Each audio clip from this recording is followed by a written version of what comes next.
Because I Man, gotta bounce. I was gonna ask the same thing. Good Let me see here. Y'all morning, meeting Dr. is being Lamb. Good recorded, just to let y'all morning. know. Good Good morning. morning, Dr. Lamb. How is everybody? Doing well, thank you. Honestly, a little nervous. Why are you nervous? I just am. Well, good. That means it matters. That's always good. Okay. Uh, that means that it matters to you. If you get where you're not nervous, then you know that you just don't care. It doesn't matter. It's supposed to matter. Uh, well, welcome this morning. Natasha is going to be with us today, and we welcome her here. We're glad that she's with us. Yay. Yeah. Yes. Um, we continue to pray for her Mm-hmm. and her new daughter. Um, we will go ahead and I see our time is here. Let me go over a couple things with you. Remember, we don't. I don't do due dates, but I do want to share our weekly schedule so that we kind of stay on pace and don't get behind. Good morning, Jeff. So let me share my screen. I've got our weekly schedule pulled up here. Uh, we've already met online, and we see all the things that went with that on our first meeting, reading the chapters. Um, we've had our residency weekend, the first one. Um, we're deep into the North House book, and we've introduced the Maxwell book. Today, we're going to present case study one. Now, the Anderson case studies are more thought. If you have that to present today, that'd be great. The North House are more textbook oriented and more uh, more of a learning exercise rather than a thinking exercise where you put together all the things that you've read in North House. Um, and so those are a little more formulaic, but either one of those are good. Again, the Andersons are mostly for your development, your thinking, your reflection. They're reflection type things. They don't say, which leadership theories apply here. It's more of a reflection on your personal journey into leadership. And so that's the differentiation I'm asked often. Why do you have case studies in this book and this one? Well, Northhouse, are you learning the material? The Anderson case studies, are you thinking about the material, how you would apply them? One is very academic, the other is a practical application. You need both. Leadership is not a position; it's an series of activities, and so you need to learn your foundational leadership theories, while at the same time you need to reflect on how you would employ those once you were out in a leadership position in the world of work. So that's the delineation between those two. All right. I think I have as we get started this morning, this is the case study that we'll look at. But here's kind of the lens that we need to be looking at this case study through. This is, of course, in the North House textbook. In the 20 for a 21st century leader, these are kind of the boxes that you need to check when you're assessing a case study. Authentic leadership, ethical leadership, which this one draws heavily on, spiritual leadership, discursive, humble leadership, and inclusive leadership. These are kind of the lens that we view leadership through in this century. Um, quite honestly, I did the majority of my academic leadership studies in the 80s and 90s. And we viewed leadership more as situational, contingency, the application of traits and relationship behaviors. And our lens was much more narrow than it is today. We have to make sure that our lens is broader, that we encompass all of these areas rather than simply the applications of traits and leadership behaviors. Um, And so this is kind of our lens that we'd be looking at our case from this morning. All right, and here is our case that we're going to be specifically looking at first, and then we'll look at the Anderson case. This is real. This is the kinds of things that we see from institutions and organizations almost on a daily basis.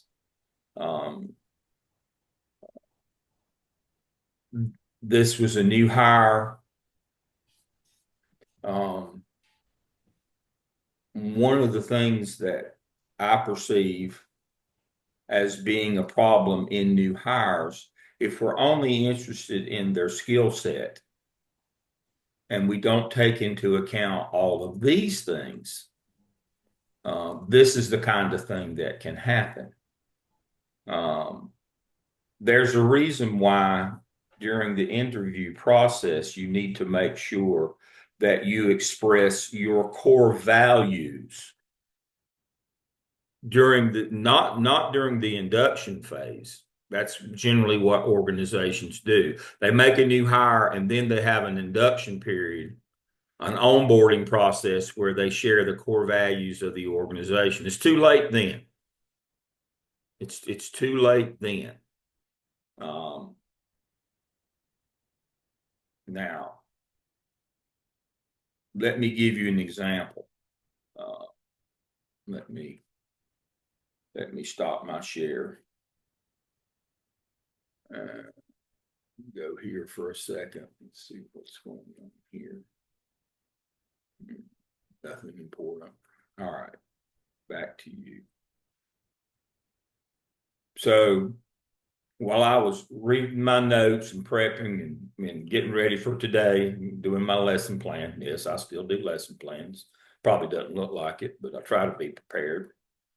I was processing some YouTube videos from my sessions yesterday. Y'all know I do dissertation sessions Monday, Friday, and Wednesday and Thursday night, and I process those and have them if students want to go back and review those, and I keep them both. So I keep YouTube going so I can process videos.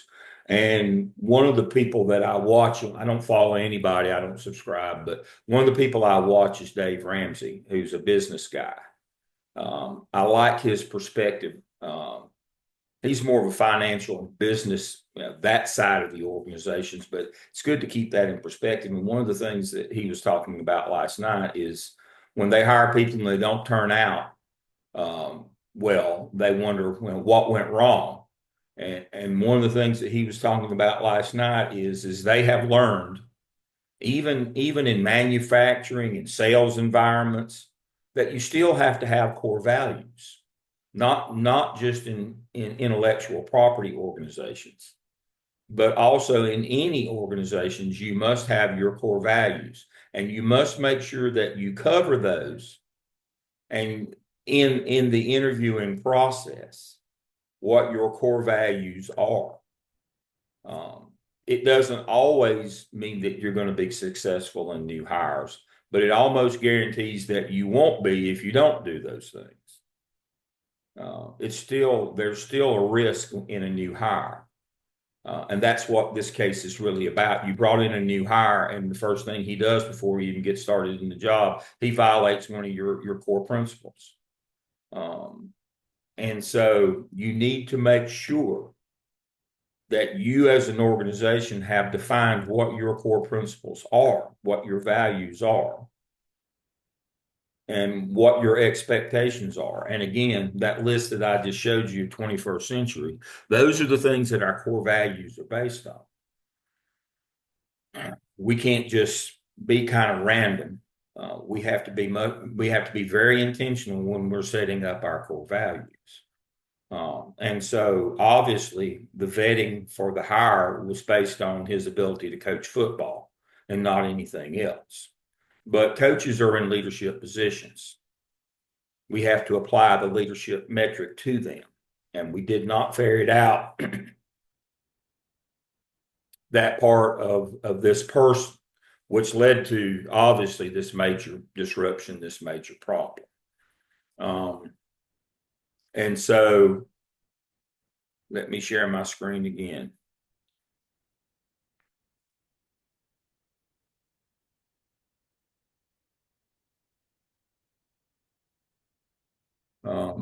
And here is the case. Um, so the new coach was interviewed by a student publication. And he was asked what three historical figures he'd like to have dinner with.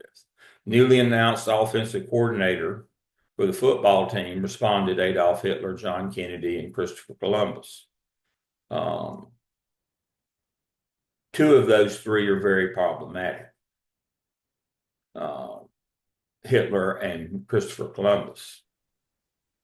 And so he went on to expand on Hitler. And then, of course, it digressed from there.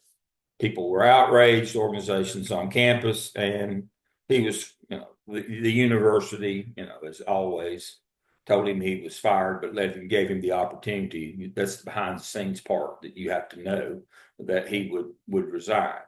And so there are 7 questions that go with this case. The last one I'm going to talk about in depth, question number 7. I have personal experience with that one, so I will talk about it. But here are the 7 questions that you've been asked to answer this morning. All right. So I'm going to stop my share without any further ado. I stayed within my 10-minute limit. Who's our first presenter today? Beverly said she's going first.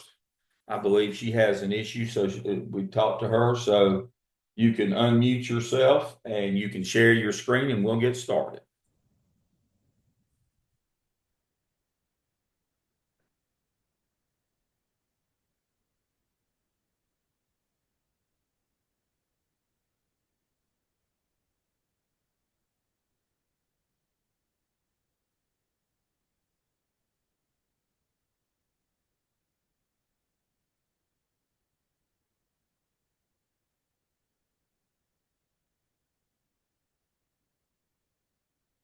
Can you see my screen?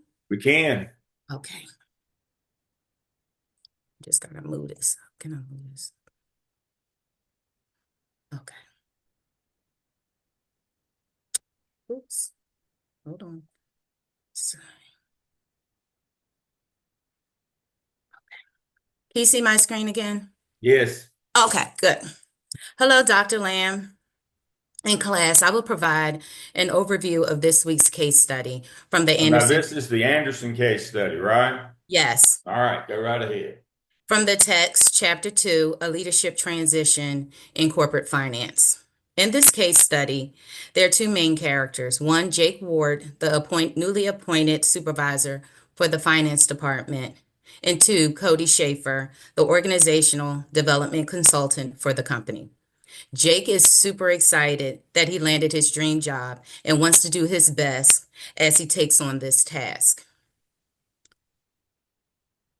However, it was short-lived as he faced some challenges during his first initial staff meeting.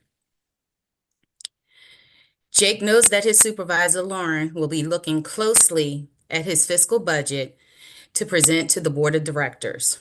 Jake is extremely nervous and asks for guidance from Cody.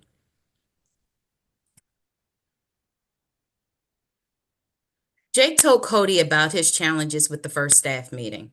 Cody suggested to explore and learn more about his team, the history, what worked, and what needs to improve.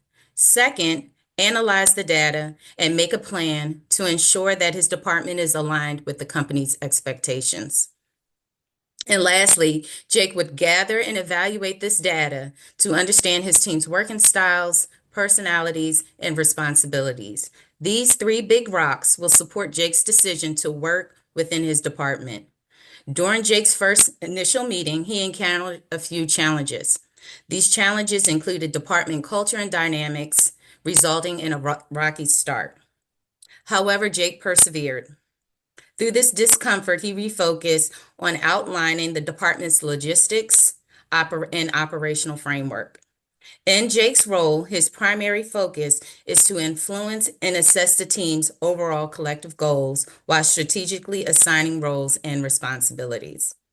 Over several weeks, Jake and Cody would meet members of the team to understand the perceptions, expectations, and roles within the department, ultimately aligning their efforts with corporate target goals.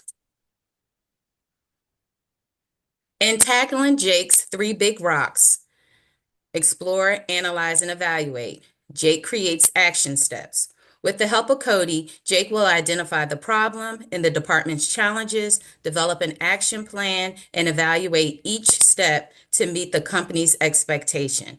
By gathering the results from these interviews and collaborating with Cody, Jake can gain a deeper insight into his team members and determine best strategies that align with the company's expectations.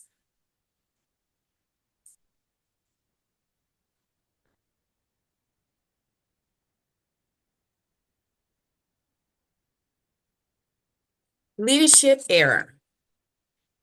I would present leadership era from 1950 to the 21st century. In the 1950s, this era was mostly a dominant leadership era. This approach ensures alignment with the action plan while meeting specific goals and tasks and expectations. Jake's effective leadership skills would have to provide a clear instruction in completing tasks and implementing a collaborative environment while assessing his team performance. In the 60s, this era was a harmony leadership. This leadership emphasizes on genuine care for his team, a deep understanding and commitment. This gained valuable insight for Jake.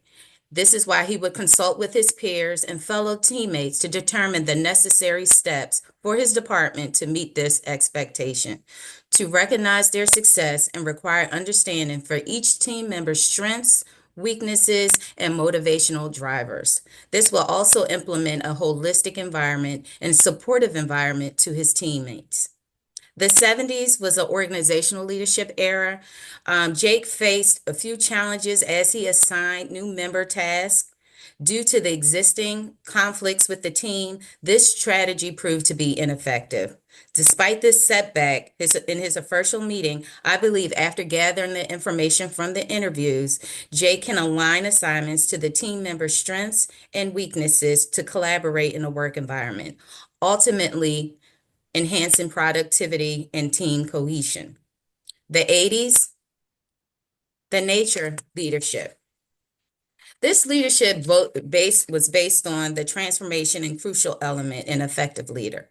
Jake's perseverance in achieving corporate goals was necessary in building an effective team. This can only be accomplished by leading through example and demonstrating behaviors and attitude he expects from his team. The 90s. This era, I feel, personally aligned with Jake's leadership style. This leadership style embraces a model of a servant leader, equally aligned to Jake's personality style. In my opinion, in this combination of the servant leader, Jake was data driven, reviewing the feedback from the interview with Cody. They must focus on the team's strengths, the weaknesses, and assessing their capabilities and evaluating their efficiency. In 21st century, the moral leadership, which includes authentic, ethical, and humility. This approach was a challenge for leading a difficult department, but with perseverance and refusing to quit despite these obstacles, I believe that Jake will be able to persevere.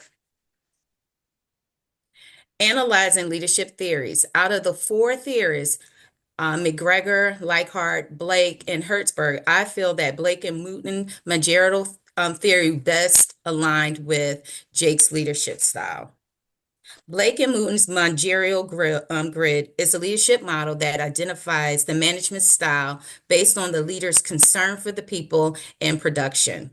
This model helps leaders to improve their effectiveness and approach within this organization. Jake has consistently demonstrated successful leadership in his past experiences. However, after being promoted to supervise the finance department, he faced some challenges. Jake was deeply concerned with his team's communication and sought help with the consultant, Cody. This includes Cody and Jake will build the leadership and team development, change management, employee engagement, and motivation.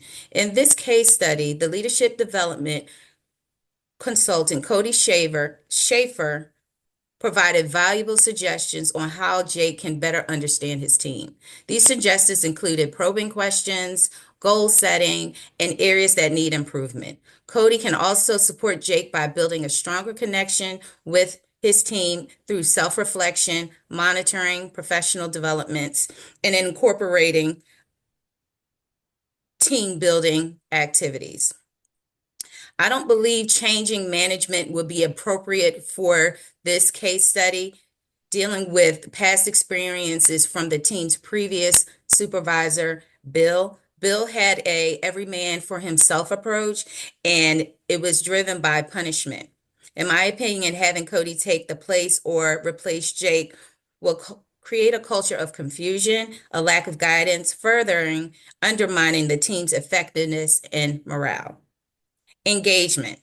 Cody needs to assist Jake in understanding how to effectively engage and motivate his department. This support will enable Jake to recognize his team's challenges and assign their strengths, ultimately fostering a more productive and cohesive work environment.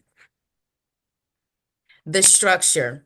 Creating a holistic structure that aligns with the servant leadership style. Jake's leadership philosophy is centered on serving others, particularly his team. His primary goal is to understand while fostering their well-being, development, and growth. With Cody's guidance, when Jake masters these aspects, he will be able to equip his department to thrive within the organization.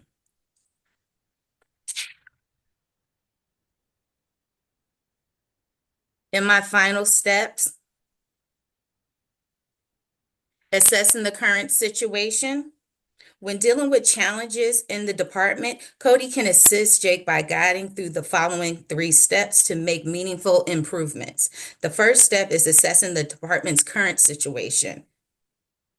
Cody can begin this process by probing and building relationships with Jake and helping them to understand the root cause of these challenges. This involves listening to team members, identifying underlying issues, and gathering feedback, and building strong relationships. Implement clear communication and set expectations. Cody can help Jake develop and implement clear communications, strategies, and set expectations within the department. Be effective and transparent is essential in addressing misunderstandings and ensuring the alignment across the team. Cody can also assist with providing support and professional development. This includes offering training, mentoring programs, coaching, and addressing the skill gaps and personal challenges within the department. By empowering these employees with the tools they need to succeed, the supervisor will not only enhance individual performance, but also contribute to a more positive environment. The end. Okay, thank you. Okay. You can stop your share now. All right, let me. Any questions? Okay.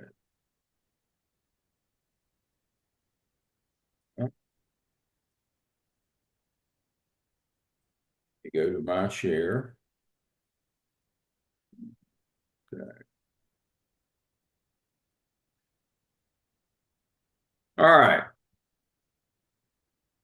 So here's kind of a summary of the case. Previous leader has retired, leaving a void in the department. Uncertainty among team members. Alex is the new leader.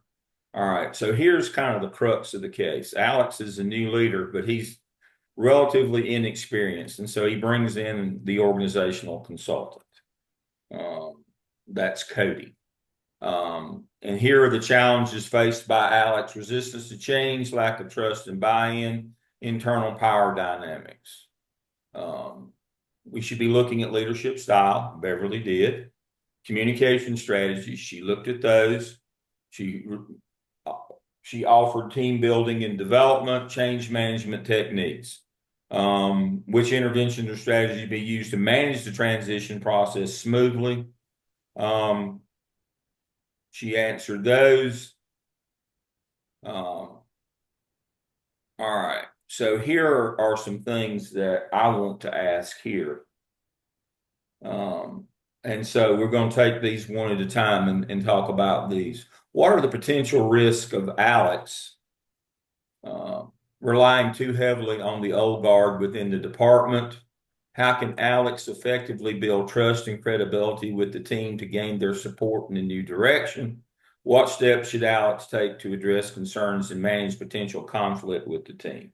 So those are the three things that we're most interested in from this case. That's why I said these are reflections. There's no right or wrong answers as long as you go through the process in these. So let's start with the first one. What's the problem with relying too heavily on the old guard? The staff didn't trust them. Okay. From the leader's perspective, you've got these people that have been that have been entrenched in this organization.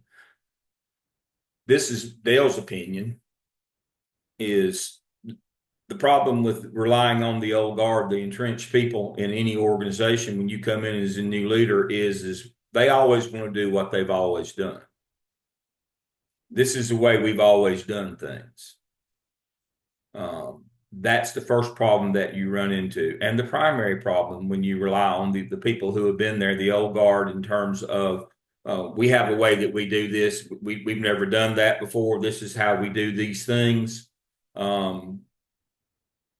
They do them because they're comfortable with them.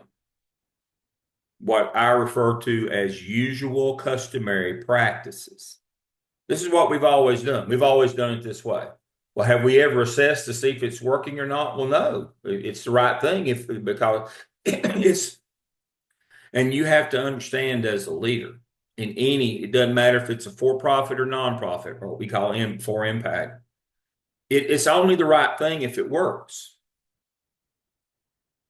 It's not the right thing because we've always done it. And see, too many people who have been in organizations for a long period of time, they have this notion that the activities, the process, are not married to the outcomes. That if we do the right things, that's all we can do. That they are separated from the outcomes. And what we have to understand in leadership, it's only the right thing if we get the desired outcome. It's not about input variables. It's about outcome variables.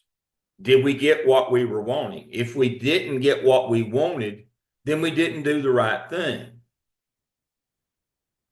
That sounds very simple, and I'm a very simple person, but that may be as a new leader, and at some point you will be a new leader. That's the biggest problem you have right there. Getting your followers to understand it's only the right thing if we get the results that we need. Tim, you got your hand up? Or are you just waving or clapping? Okay, you're clapping. Thank you, Tim. I'm gonna pick on Jeff as I normally do. He's in the school business. I've had his role before. I feel a kinship to him. I know I did it at a different time than he's doing it, but I feel a kinship to him. So Jeff's a high school principal. I mean, the bottom line is EOC scores at the end of the year. I mean, that's really what drives his high school is that report card, that state report card. Now, we have a proficiency, how well kids score, and we have a growth, how well each kid did they meet their growth goal for the year. But one of the things that we have a hard time getting teachers to understand is when they tell us, well, I did the right things. I taught the right books. I covered the right content. I paced. I did all the things. But they weren't the right things if you didn't get the outcomes that we needed at the end of the year. And one of the things that we have to be very clear about is the difference between perception and evaluation. Let me say that again. We have to be real clear in leadership to understand the difference between perception and evaluation. just like in dissertation work, sometimes we do perception studies, sometimes we do evaluation studies. And the thing that students have to understand when they want to mount an evaluation study is it's driven by outcomes. We have to look at the outcomes. They say, well, I can't get the out. Well, then it can't be an evaluation study if it's not driven by outcomes. Perception studies are fine. They look more at the process. Evaluation looks solely at the outcome. Did you meet it or not? And we have to have outcome data. In Jeff's high school, they have outcome data.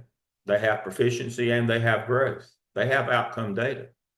And the decisions that he makes about who teaches what, where, and when has to be driven by that. Can't be about time, has to be about talent. So to conclude this rant, to follow up, I inherited a social studies teacher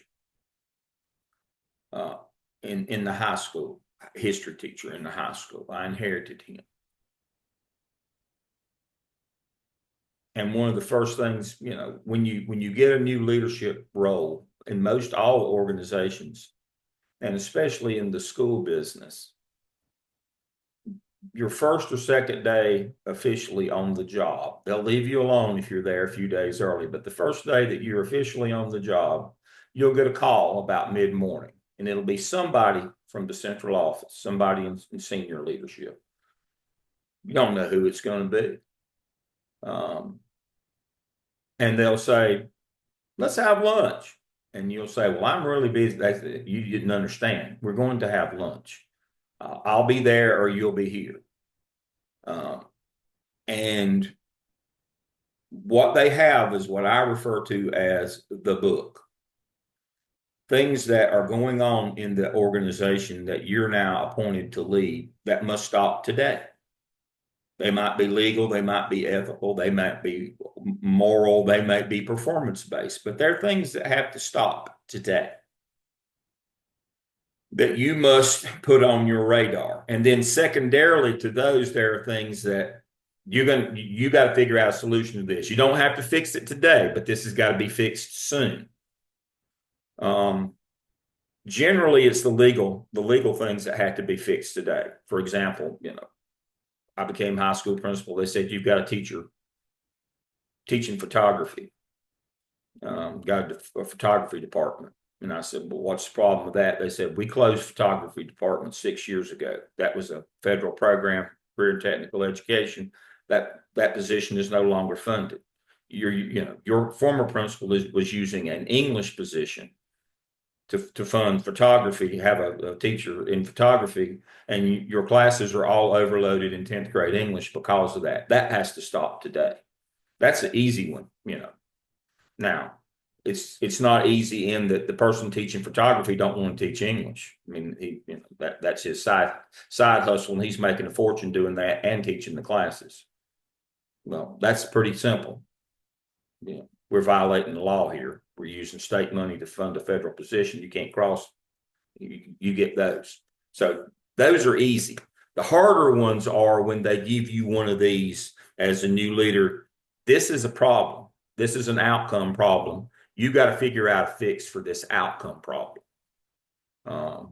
And so my outcome problem at the meeting was, that Charlotte-Mecklenburg Schools is moving toward the advanced placement diploma, AP diploma, where kids have to have a certain number of AP courses and they get an AP diploma endorsement.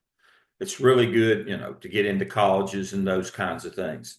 Your problem is, Dale, you have a European AP teacher who has been teaching European AP history for 6 cycles now. That'd be 3 years. He's been teaching this. Has had 6 of these classes on a compact schedule. He's had 6. Now, Dale, we pay for students to take the AP exam at the end of the course. And if they make a 3, 4, or 5, according to, what kind of college they're getting in, State College will give them, course credit for a 3. The Ivies and the exclusive privates, some of them require 5s. But On a scale of 1 to 5, if they can score a 3, we consider that to be a pass. And that's what we're looking for. This teacher has had 6 cohorts of 140 students in collectively, all 140. We've paid as a district for them to take the exam, and he's over. I said, what do you mean he's over? He's over forever. He hadn't had one pass yet. Not one. 140 students. The best and brightest in the high school have taken the AP history exam, and not one has passed. This has to be fixed.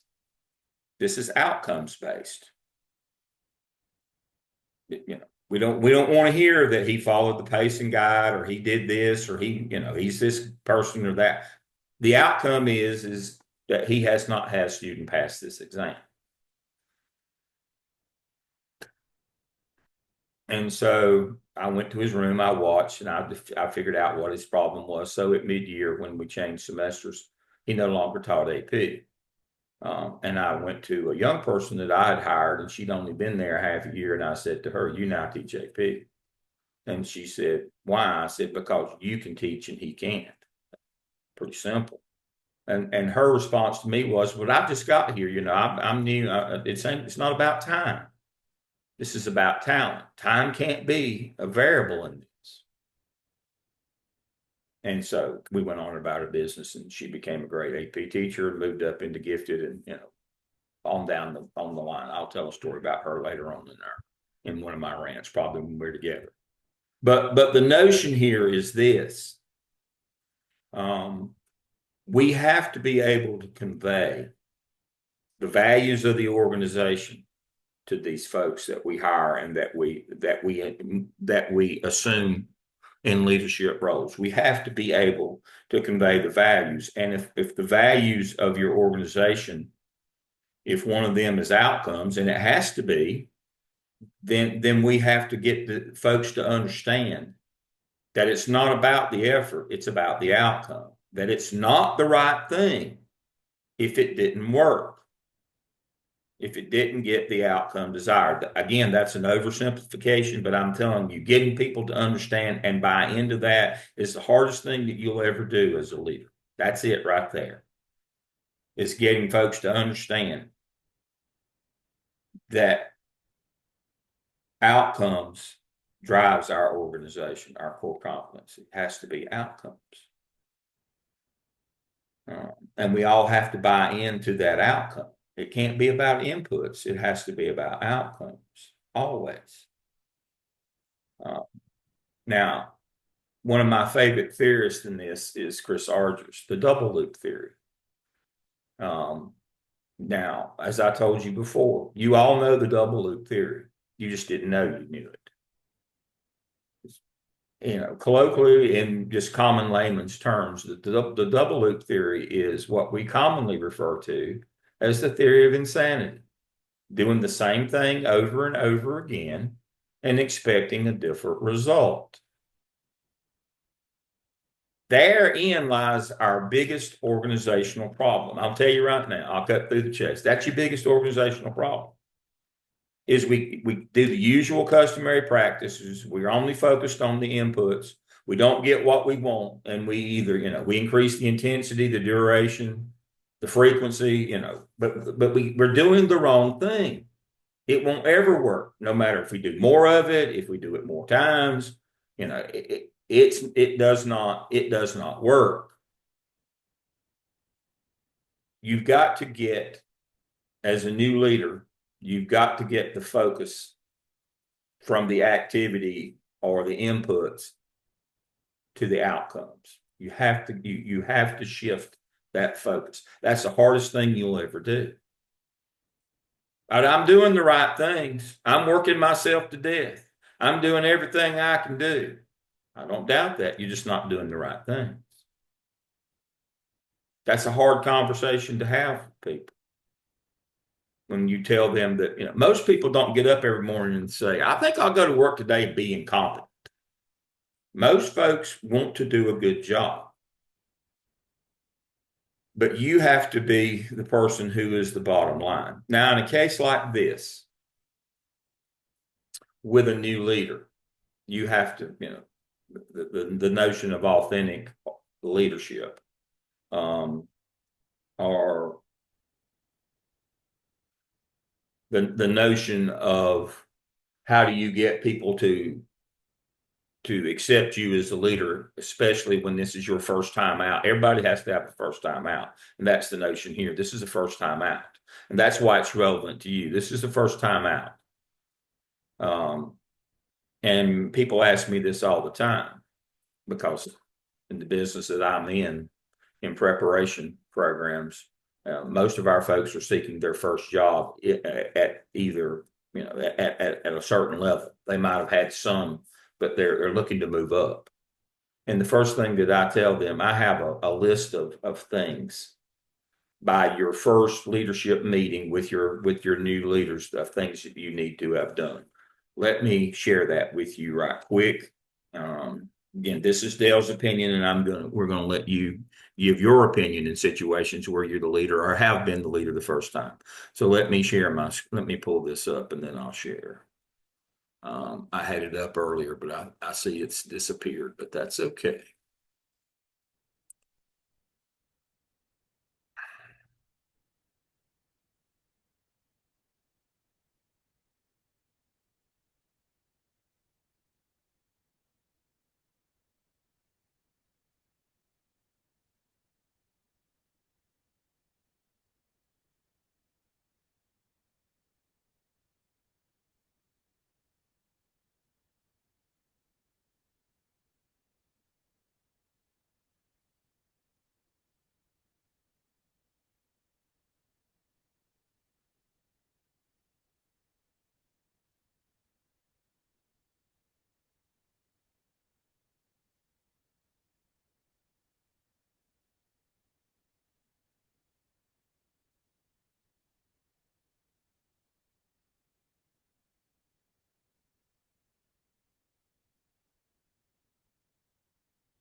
See why I'm gonna have to go to a different place and get it. All right, I got it though.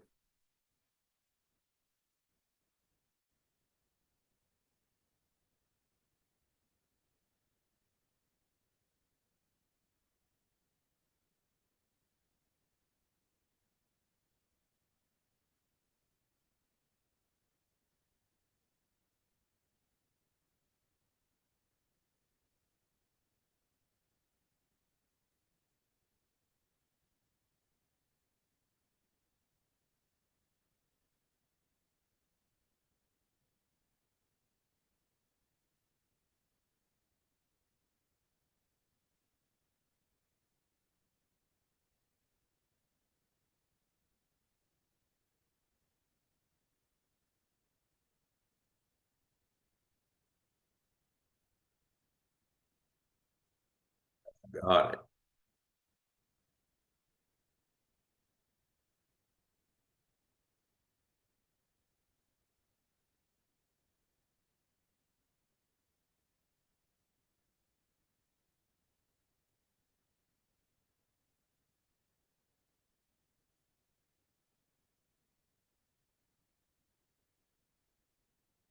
All right. So again, it's not my ego, but I'm gonna make sure everybody knows this is my top 10. This is me. And this is what I believe when you get that, just like this case study. You've had you get your first real job, you're inexperienced. You've got a bunch of people that have been there in the past. And so here are the things that I think you need to do. By the first time that you meet them together as a group, I use school as this one, school leader. By your first faculty meeting, you need to know everybody's name and what they do. Barring this, move around the room and have the staff introduce themselves. Proximity and eye contact are important. You need to know who the people you're leading are. If you want to be seen as the leader, and that's always the problem when you're first time out, is people seeing you as that leader. They have to accept that you are because, you have positional authority. But that doesn't mean that they have to see you as the leader. Get an early win. That's maybe the most important right there is if you want people to accept you as a leader, you have to do something that adds value, that wins. If the first two or three things you do end up in failure, it doesn't matter what you do after that. You'll always be, well, it was just luck. You've established that you're not a competent person. You have to establish your competence as a leader. Well, these people, they have to follow me. No, they don't have to follow you. They don't have to follow you. Present something positive that has happened. I don't care. Don't tackle a long-standing thing that's complex and been a problem for years. Get an easy win. Do something quick. Give the staff a quick overview of who you are and your professional experience. Quickly. Don't go in 1,000. Don't try to beat them into submission or get them to follow you about your resume. They don't care. Trust me, they don't care. Quick. That's a big problem. People think, well, here's my resume. You should follow me. No, they don't care. Been there, done that. You did that somewhere else. What only matters is what happens here. Volunteer for something nobody else wants to do. Lend a hand. Be a servant leader. Circle back. Establish early on that you're going to be a servant leader there. You're there to facilitate them and to help them to be successful. What's your number one responsibility when you hire somebody or when you assume leadership of somebody is to make them successful, not yourself, but they have to believe that you're there to make them successful. Servant leadership. Present the opening of school plan and be conversant. That means be planned and prepared. You can't be disorganized and people follow you. You got to know where you're going. If you don't know, they won't know. They won't go with you. Smile and laugh at the appropriate times. I can't tell you how important that is.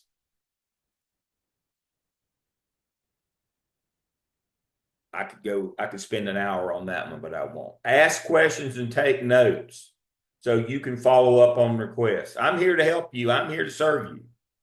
But I don't ever ask any questions and I don't ever take notes and follow up on what you wanted. Well, you can tell me one thing, but you showed me that you really don't care about me if you don't do that. Recognize someone for something positive you have seen. Be specific. That's modeling. I saw this. I like that. That's important, not only to the person that you recognize, but to everybody else. Don't complain or seem worried about being ready for the opening of school. But that's for the school people. Or, some deadline, somebody, time will pass, kids will show up, school will open, whether you're ready or not. But if you're nervous and frustrated or anxious, if you can't hold your water, then people won't follow you. They're not going to sign on to somebody that's scared or apprehensive or drama that can't hold their water. Why would I follow that person? And then lastly, and this is such a leadership thing, don't mention how busy you are, how hard you're working. That's the expectation. That's why you're in leadership. That's why you're in leadership. Don't get a pet skunk and complain that he stinks. That's all part and parcel of the skunk. Don't take a leadership job and then whine and complain about how hard you have to work or how busy you are or those kinds of things. Your leaders, the followers don't want to hear that. What you're telling them is, I don't have time for you. This is about me. I don't have time for you. That's what they hear. Well, I didn't say that. Well, that's what they heard. When you tell people how busy you are and how hard you're working, that's basically a warning to them to leave you alone, that you're not important to them. Their success is not on your radar of being a priority. Your success is, not theirs. followers have to believe that you're in it for them and that you are invested in their success. So why I like this case study, it's the seat that all of you hopefully are going to be in soon, your first real leadership experience. Some of you've already had it, but then you're looking at your next one at the next level up. But everybody has to be new the first time. Everybody. Nobody escapes this. You have to understand there are some basics. But the organization will not let you, that employed you to be the leader, will not let you not understand that it's about outcomes. And you have to get the people that you are leading to understand it's about outcomes, folks. We cannot be divorced or separate or unaware of those. The bottom line has to be the bottom line. Whatever your core competency is, that's what we have to deliver. And it will be measured. And our success will be dependent on whatever that metric is. In 738, hopefully, your first case study there will be about a nonprofit organization called CAN, Community Action Network. And the first thing that you have to do in that one is to learn to understand quantitative and qualitative is in most organizations, especially nonprofits, there may be more than one metric. But you have to make sure that you're hitting all of those. In most nonprofits, certain people, funding authorities like city, county government, they're interested in how many people you serve. That's a quantitative issue. Other more philanthropic organizations that might give you money, they're interested in how well you serve people. That would be qualitative. And so you may have more than one metric, but you got to understand that as well. Whatever your metric for success is, it's outcomes driven. And that's what you have to do. I'm beating the drum on this, I know, but understand this case study is about getting your first leadership position, getting people to follow you, doing activities that would have them see you as a leader. But you can't ever forget your focus has to be on outcomes. Hopefully, those are the things that you took away from reading this case study. Again, that's why we use it first. Is you will be in this seat if you haven't been already. Nobody gets the battlefield promotion. Everybody's got to go through their first job. And this is a good case study for looking and thinking about what would you do in these things in your first job. All right, thoughts and comments on this one this morning. Dr. Lamb, I actually did the same case study. Mm-hmm. And could I go second? Yes, that'd be fine. Okay?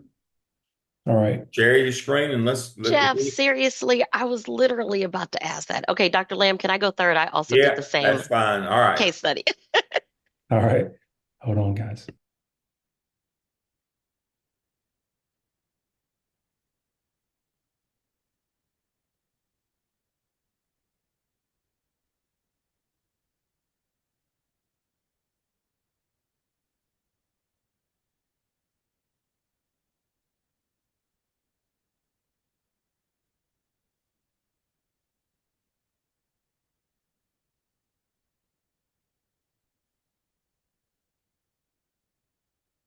I like this one already.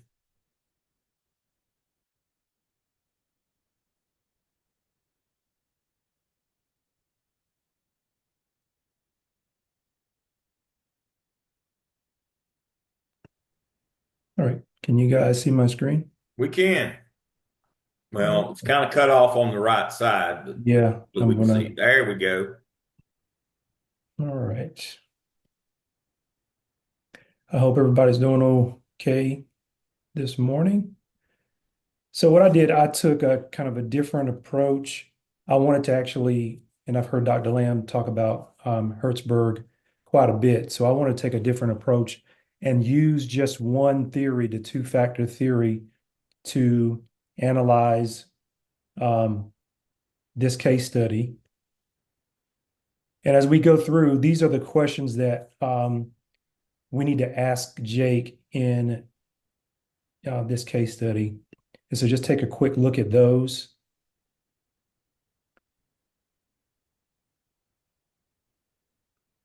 And as Dr. Lamb was discussing earlier, um, that, and this was last when we had our face-to-face meeting, what the impact is of the employees, right? The satisfaction, the retention, and what improvements that a organization needs to make.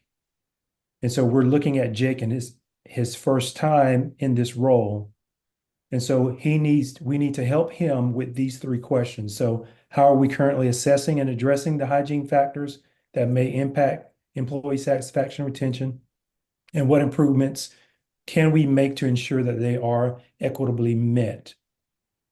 And then the second question, what strategies can we implement to enhance the motivators within our organization, such as opportunities for achievement, recognition, professional growth, to boost overall employee engagement and performance?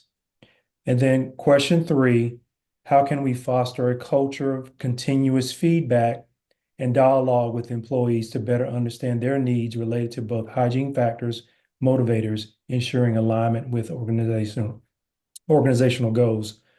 And so out of those three, just put up a finger and tell me which one, based on this case study, which one you think is probably more prominent in this situation.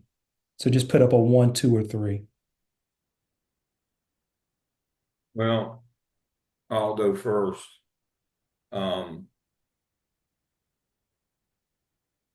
Obviously, I just argued number 3 has to come first.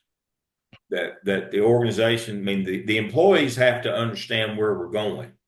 Yes. That our organizational goal, our outcomes. This is where we're headed, folks. When I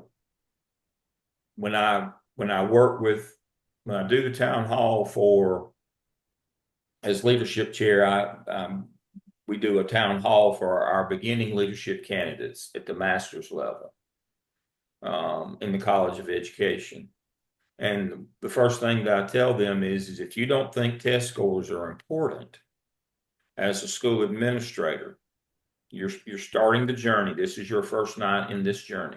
If you don't think that test scores are important, get out now. This is not the coursework nor the profession for you. You have to understand where we're going. Our organizational goals are student achievement. That's overarching. Now everything else then, and then we get to Hertzberg, who I love Hertzberg, but we have to establish what our goals are in the context of that first. How can we get there if we don't know where we're going? It's always what I tell people. We can't be like the dog that just likes to ride, hang his head out the window. We have to know where we're going. And so we have to make sure we understand what our organizational goals are. And then we can talk about our motivators and our hygienes. As a reminder for you, hygienes are the bad things that you do that drive people out. Motivators are the good things that make them stay. So, after that, for me, it goes, where are we headed? All right. And then for me, it's always been hygienes. What do we need to quit? That's the easiest thing, is the things that we can quit. Now, the other thing is improvements and adding more. That's harder. But for me, it's where we're going. What are we doing that we need to quit doing that we can stop that today? And then we can talk about what we're going to do going forward. That's kind of always been my roadmap. Again, other folks may have some other ideas. Somebody else chime in on this one. And I agree with that, because I don't think Jake knew his team. It was almost like he just showed up to a meeting or scheduled a meeting, right? So there really was no organization. My other thought was if I'm meeting with the team for the first time, and there's only 12 members of the team, Right. right? It's not like my job now. I have 155 staff members Right. and trying to know every single person and characteristic, weakness and strength. That's going to take a long time. But Yes. but Jake only has 12 people on the team. Yeah, So you could they ride. They don't could all ride to work in one minivan. That's what I'm talking yeah, about. How can you not know their names and their right, roles? There's only 12 of them. right. I had 210 when I became a high school principal in Charlotte. I had 210, but I got the old annuals down, and I knew every one of them's name. That's all I knew about them. By the Mhm. first faculty meeting, I had memorized. Now, again, I have eidetic memory, so I cheat. And so I knew everybody's name. So I went around the room and introduced everybody in the room. Now, the word was out because I had done this parlor trick before, and so there was people there to see it. So the room was full to see if I could pull off all 210 names. I did, but again, I cheat. I have eidetic memory. And so, but that's important, even if you got 210 or 155. But when you got 12, there's no excuse for Yeah, not knowing who everybody is and what they do. I mean, you got to do your homework. Leadership's about being planned and prepared and doing your homework. That's what Jeff's talking about. yeah, There's no excuse if you didn't know all 12 of them, their names and what they do. That's on you. yeah. Okay. Any other thoughts on that? So we'll be looking at those questions moving forward. So the implications of the case study. So we want to develop a clear transition plan. It doesn't seem like there was a clear transition plan in place from Lauren, the chief financial officer. Communicate transparency within the department. Who's doing what, what leadership expectations should be in place Mm-hmm. for the team, and then what are those processes? Number three, engage the stakeholders, um, get them away from being in silos, establish transition processes that's going to increase the collaboration and the buy-in. Number four, and assess and address employees' concerns. These concerns probably should have been on the table long before Jake went to the meeting. Right. These are things that should have been known by Lauren or any other staff member in that department. Provide support for new policies and norms. So there should be some training there and some professional development there. And then number six, feedback mechanism. So how are the employees feeling about providing feedback for their job duties? Mm-hmm. Yeah. Okay. Now, think about that list of 10 things that I told you at the first Mhm. meeting. All 10 of those, and think about the six that Jeff just showed you. There's an alignment there. Here's the six things he has to do. I just showed you how that translates into what the actual things that you would do. Communicate the opening of school plan. That has your expectations, your objectives, your timeline, the daily schedule, has the master schedule, has all those things in there. Talk to people, take notes, get their concerns. Remember, write it down if you can't remember, knowing their names. Uh, all those things have feedback. I carry a pad in my pocket so that I can take your concern. All those that's how those things translate into actual things that you would do.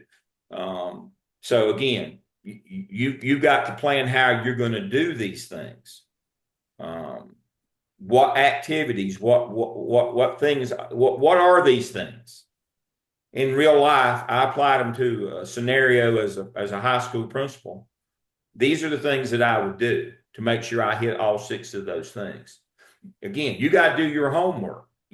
You know you got to do these six things, but how do you go about doing them? Write it, have your list. Okay, I'm going to do this, and this. This will achieve these objectives by doing these things. how do you go about it? Is how do you operationalize it? Is what I'm saying. That's the leadership piece. All right. So the Back next to you. step for Jake, of course, learning his team members before the first meeting should have happened, surveying each team member to figure out what is going on in the department. Do a department SWOT analysis, and SWOT means strength, weakness, opportunities, and threats. And then know each member's job title or role, and then whether or not they are strong or weak in that role. So Jake may need to shift some folks around in the department to make sure things run smoothly and work better. So the Hertzberg two-factor theory, as Dr. Lamb said, is motivators, which are satisfiers, and then hygiene factors, which are could be dissatisfiers. And so we're looking at the divisional plastics company in this situation. So the motivators, and we're going to look at 5 this morning. And so I want you to think about which one of these, as I show these, which one of these is probably most prominent in this case study. So achievement. Do we feel like the team feels accomplished or feel like they're successful at their task? Recognition. Are they complaining or upset about not being recognized for the job that they do? The work itself. Do they feel like the work is easy or challenging? Are they stressed out? Okay. And then responsibility. Do they feel like they are making good decisions in that department? Are they able to accomplish those decisions as they move towards the fiscal year?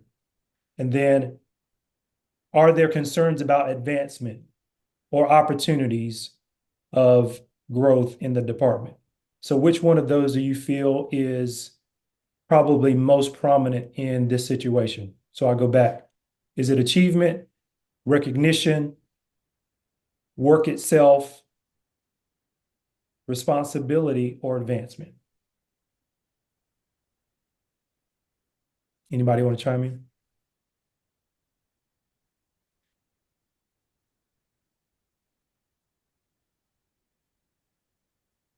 Anybody besides me.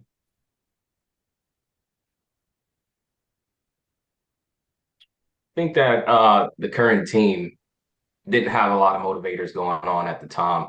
I think they lacked a lot of that. They didn't have a sense of achievement. They didn't really feel successful with what was going on. They weren't being recognized if they were. It was for negative things because of that, the fear of losing their jobs. Work itself, I do feel like they, when they did the interview with the employees, they did feel like they were competent enough and they felt confident in their team. So I guess work itself they felt okay about, but everything else I really don't feel like they were really motivated or satisfied. Thank you, Naaman. I appreciate that. And I feel the same way, but I do think towards the end of the case study, there was a concern about the effect of what they're doing in their department based upon the entire company. Because if you remember reading, they're starting to cut back. So we see that the achievement rate of this department is not working well because now they're starting to cut back, and now they are looking at the fiscal problems that the company is having. So I appreciate that feedback. So the hygiene factors in this situation. So let's look at these real quick, and somebody chime in and tell me which one you feel is the most prominent for the hygiene factor in this case. Is it salary and benefits? Is it work conditions? Is it company policy? Is it relationships with colleagues? And then is it job security? So which one do you think is most prominent? And there's more than likely there's a couple, right? 2 or 3. Company policy is definitely one that I think. Okay. I think because it's a lack of. Yep. Yeah. relationships with the colleagues due to the previous supervisor Bill and how he had like a negative um, leadership approach, um, which caused like internal strife amongst each other with different tasks and expectations on how to run the department. So relationships with colleagues for me. And see, I Um, felt opposite. I felt like the relationships with the colleagues weren't that bad mhm, because they kind of stood up for each other and was like, well, such and such does do a good job at this, and such does do a good mhm, job at this. But when Kelsey got all of the audits, mhm. when she got all of the audits, she was just like, okay, can you tell Daddy to get you a Band-Aid, please? Thank you. Um, Sorry, my 5-year-old threw me off. Yeah, Um, Casey got all she got all the Kelsey got all the Yes, when she got all the internal audits, they were changing some of the dynamics, manipulating what the program, was supposed to do. And so that was kind of frustrating to her. It seemed like she was just like, well, I've said this before, you cannot put this number in because this is what's going to calculate it. And it was almost like because there weren't any of those like processes in place, there weren't any policies in place of what exactly people were supposed to be doing, everybody just kind of went on a free for all. Um, but it seems like they kind of knew what each other's strengths were, yeah, because even like in the meeting, they were like, "Oh, well, I'm glad." I think Elliot said it. He was like, "Oh, I'm glad that such and such backed me on it, and they agreed that I'm not the only one that feels that way." yeah. Awesome. Great point. So the key insights, right? So we're looking at the impacting factors. So and we've basically talked about these. So team interaction, workflows, communication, engagement, and then moving folks away from the silos because you guys probably see those, right? Everybody's doing their own thing, as Carol just said. So let's move forward with the next. So if these are the factors, let's see what the corrective measures uh, need to be. Any of these have we already discussed in the conversation? Yeah, yeah, all of these we have, right? So team etiquette, what is the expectations when we have a department meeting?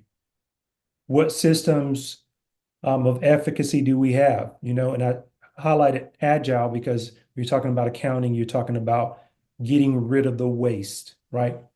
What problems are um, causing the company not to be prosperous? And then those communications of the downward communication. So that's from the department, and then the bottom up. So the department communicates up to the director, up to the CFO, and then establishing the cross-functional mindset. And so everyone is kind of doing their own thing. So we need to communicate what functionality should be in that department. And so we're going to coach Jake to a successful transition by these 6 items. We're going to commit to the organization's vision and mission. We're going to improve performance and productivity. We're going to motivate employees to produce higher quality work. We're going to foster innovative and creative ideas. We're going to strengthen team collaboration, problem solving, and then we're going to have the shared goal, and that's going to be the outcome to his success. Any comments or questions?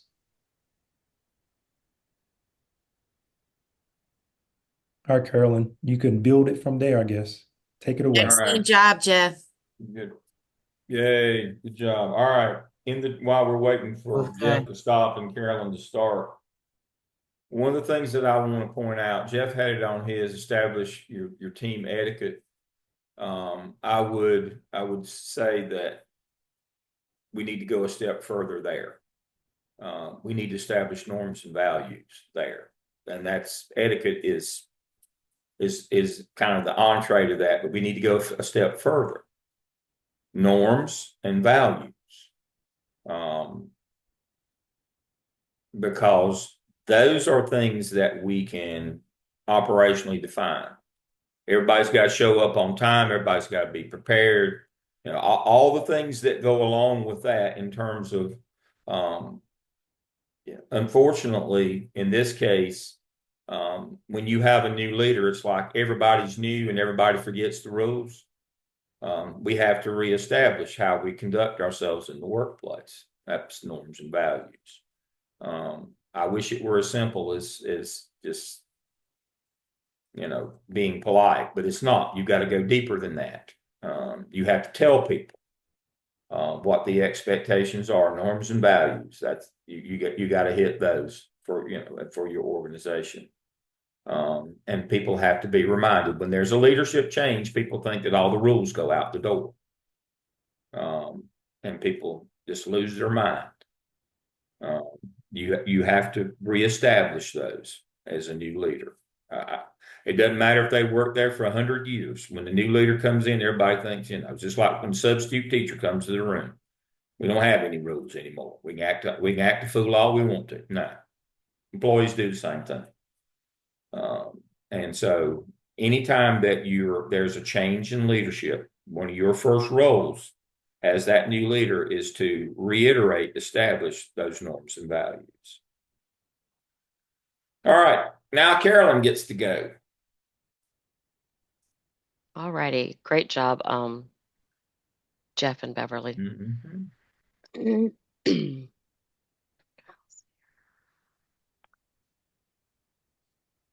All righty. Can everybody see my screen? Nope.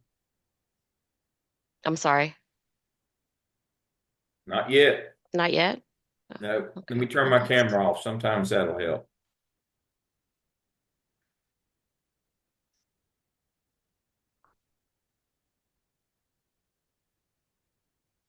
Is it not sharing? Nope. Still?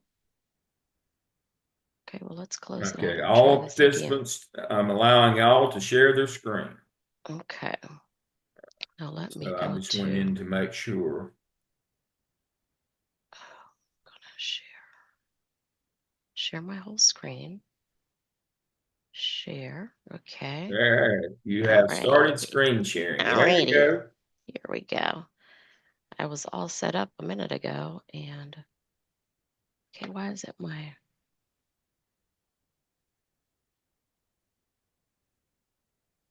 wait a minute.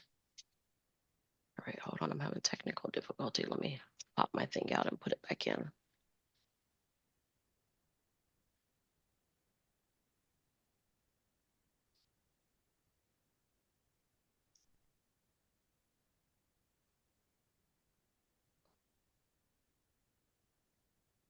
Come on.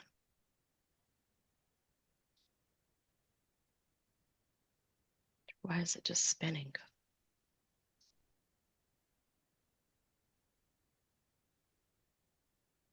My PowerPoint is not responding with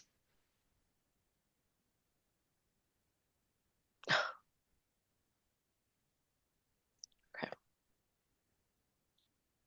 Let's try this again.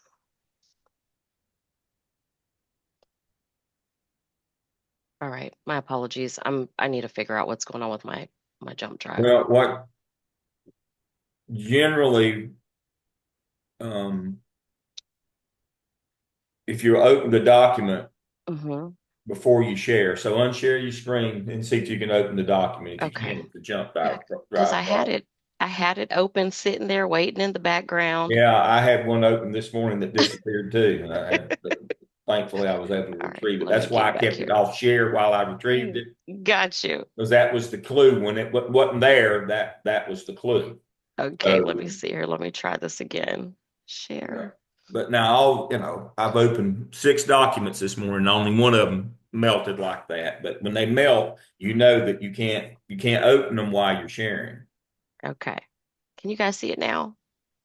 Yep, we can. All right, perfect. Okay, my goodness. Yeah. That was Zoom's kind of cranky about that. Some things it won't let open while it's open. So all right. Okay, now let's see here.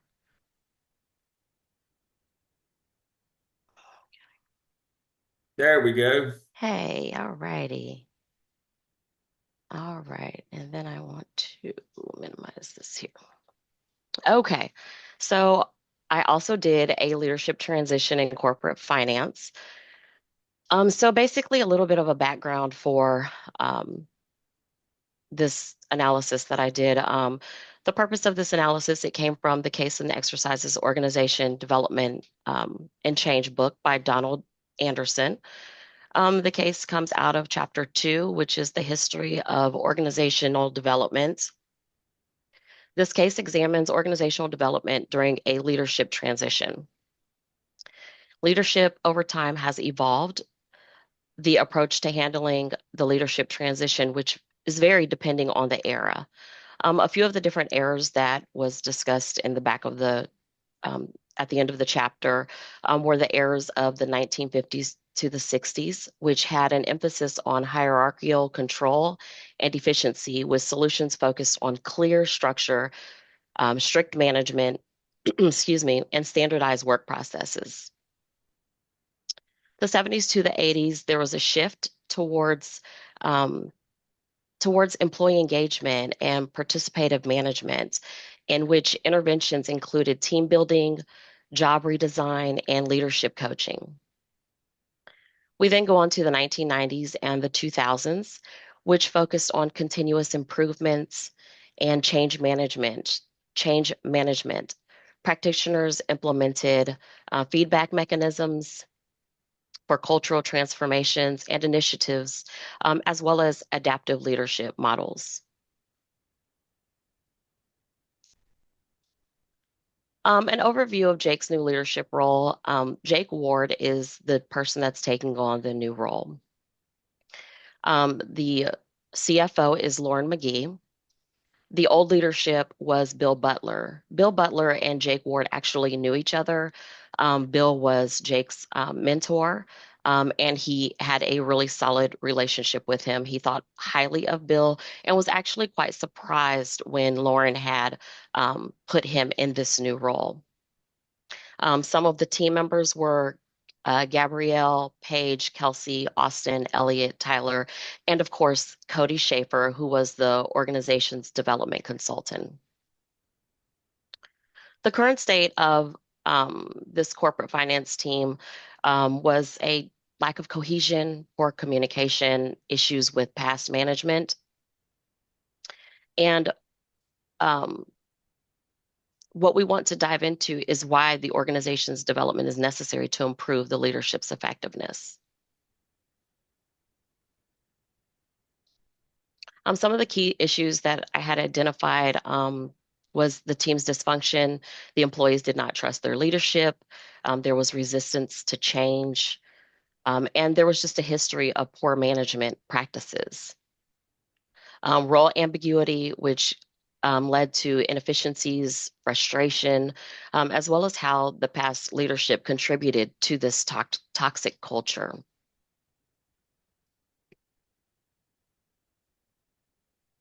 Some of the different model theories discussed are McGregor's theory X and theory Y, Likert's four systems of management, Blake and Mouton's, and then the Hertzberg's motivation. So for the theory of that resonate to me in this case study was theory X, which I would consider would be Bill. He was autocratic, he micromanaged in his approach. Theory Y, I would say, is more Jake's leadership style. He's he displayed collaboration. He wanted to empower his staff. He valued his employees' input and sought out to create a participative work environment, as well as being essential for improving the morale and engagement. Next is the Likert's four systems. Um, the four systems of management are exploitative, authoritative, 2, benevolent, 3, consultative, and 4, participative. Jake, I felt, aimed to implement the 4 systems, which would be participative. He wanted to foster a two-way communication with his staff. He wanted to instill trust and employee involvement in decision-making with his staff. Blake and Mouton's managerial grid focuses on the balance between the concern for people and the concern for production. Jake's leadership style, I feel, fits into this with a 9-9 category, meaning which he equally values the employee well-being and achieving high performance. This approach can lead to an engaged and effective team. Some of the motivators, excuse me, Jake must focus on achievements by providing professional growth opportunities and empowering employees to take ownership of their work and rebuild engagement and motivation. The hygiene factors, on the other hand, the finance team struggled with poor leadership, with unclear roles, and a toxic work environment, causing dissatisfaction. Addressing these foundational issues by clarifying roles, improving management, and enhancing communication could prevent further decline in morale.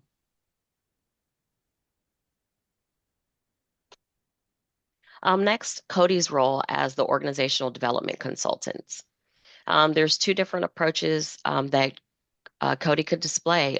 Simply appropriate role or inappropriate. By conducting a thorough organizational assessment to identify underlying issues and recommend interventions.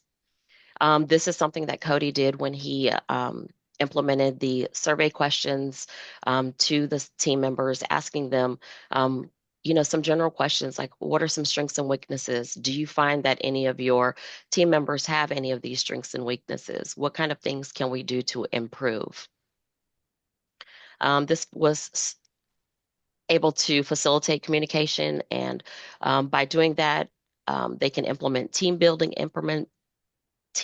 exercises to improve trust and collaboration, providing leadership coaching to Jake by ensuring he develops the skills needed to manage the change effectively. Implementing change management strategies that support a gradual and sustainable team transition. 2, decision maker. Cody's role is to advise and to guide, not to take over leadership responsibilities from Jake. The same with being a disciplinarian. He should not be addressing employee performance issues. This should be Jake's responsibility. And he should act as a mediator when he can, but this should only be done in a team building sense. HR or internal leadership should handle interpersonal disputes. Some recommended interventions, team building workshops, which can improve trust and improve communication. It could also rebuild some of these connections. The role clarification, it helps employees to understand what their responsibilities are.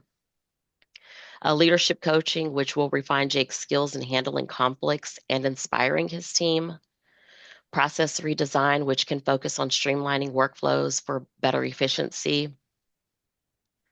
They can conduct a team assessment, use surveys or interviews like before, and really find and diagnose what the team dynamics and their challenges are. Also developing a growth plan for Jake. It's not just about the team, but it's also about Jake so that he can lead his team to where it is that they need to go.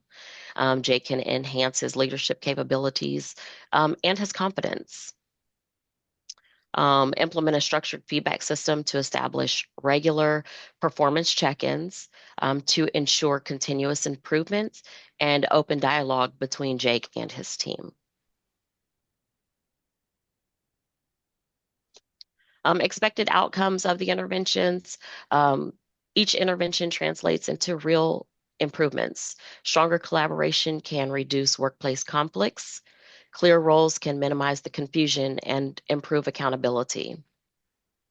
Higher employee engagement can boost motivation and productivity, and enhance effectiveness for better financial team performance and organizational success. Remembering that this organization depends highly on this team. Leadership lessons from this case. The importance of adaptability in leadership. Leaders must be able to adjust their approach based on the needs of the team. Having clear, transparent communication and resolving workplace conflicts. And last, ethical leadership, which can build the trust and promote a positive work culture.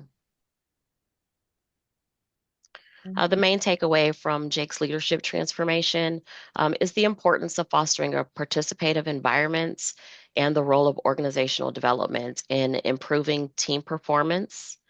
Ethical leadership is critical in corporate finance. Are there any questions? And thank you for your time. You.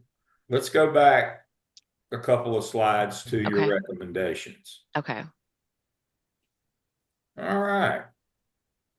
Recommended interventions. All right. If Carolyn were the consultant for this organization, this is what she would be expected to provide if she were in a consultancy. So let's look at each one of these and let's talk about a good example and a bad example of each of these. I want to explore these. All right. So we've got team building workshops, clarify roles and responsibilities, leadership coaching, process redesign, conduct a team assessment, develop a leadership growth plan for Jake, implement a structured feedback system. All right. I need for each of you to give me a good example of what one of these would be and a bad example. All right. So I'm going to open the floor up. I'll go first to show you what I'm talking about. A good example of a team building workshop would be where we made sure that we were content of our job driven. A bad example would be we would do some activity that had nothing to do with our job, but under the guise of building a team. So let me give you an example. If we're in the finance department, we need to do something team building that evolves around spreadsheets, finance, those kinds of activities. They could even be something fun, but something that's job related. A bad example would be going to some kind of a ropes course or survival or that stuff was big back in the last century, but then when you went back to the workplace, it had nothing to do with the workplace. That's why you see all those things are now abandoned. But that was big. I remember I got my first university job. We went and did a ropes course. Had nothing to do with the work that we were doing. And the problem with that is this.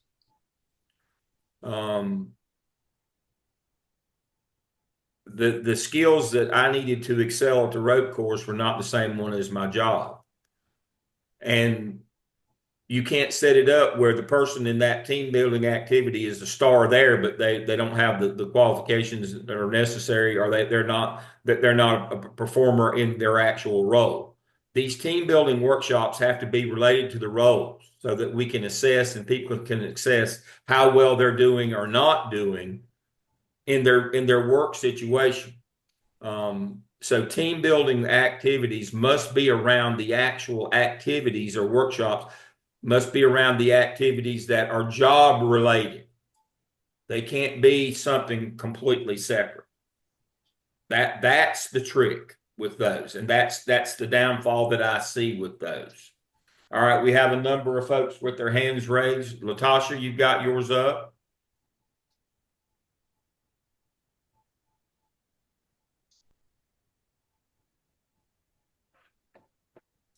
I don't. Latasha, can you hear me? Okay, we'll go to Taiwan. Now, Oh, Latasha's here. Welcome. okay, so I was saying with leadership coaching, that's the one that I picked. And a good example I feel is a coach who actively listens to the employees' concerns and helps with identifying their strengths and developments. But I feel a bad example would be a coach who basically micromanages, offers only negative criticisms, and they just fail to create a safe place for open communication. There you go. That's exactly right. Thank you. Tawanda? Um, I was along the same line as you were, Dr. Lamb. I hate scavenger hunts. Like Yeah. you all over the place looking for stuff and coordinating this with this group. And in turn, like you said, something that's related to the job where we actually have some meaningful product put together.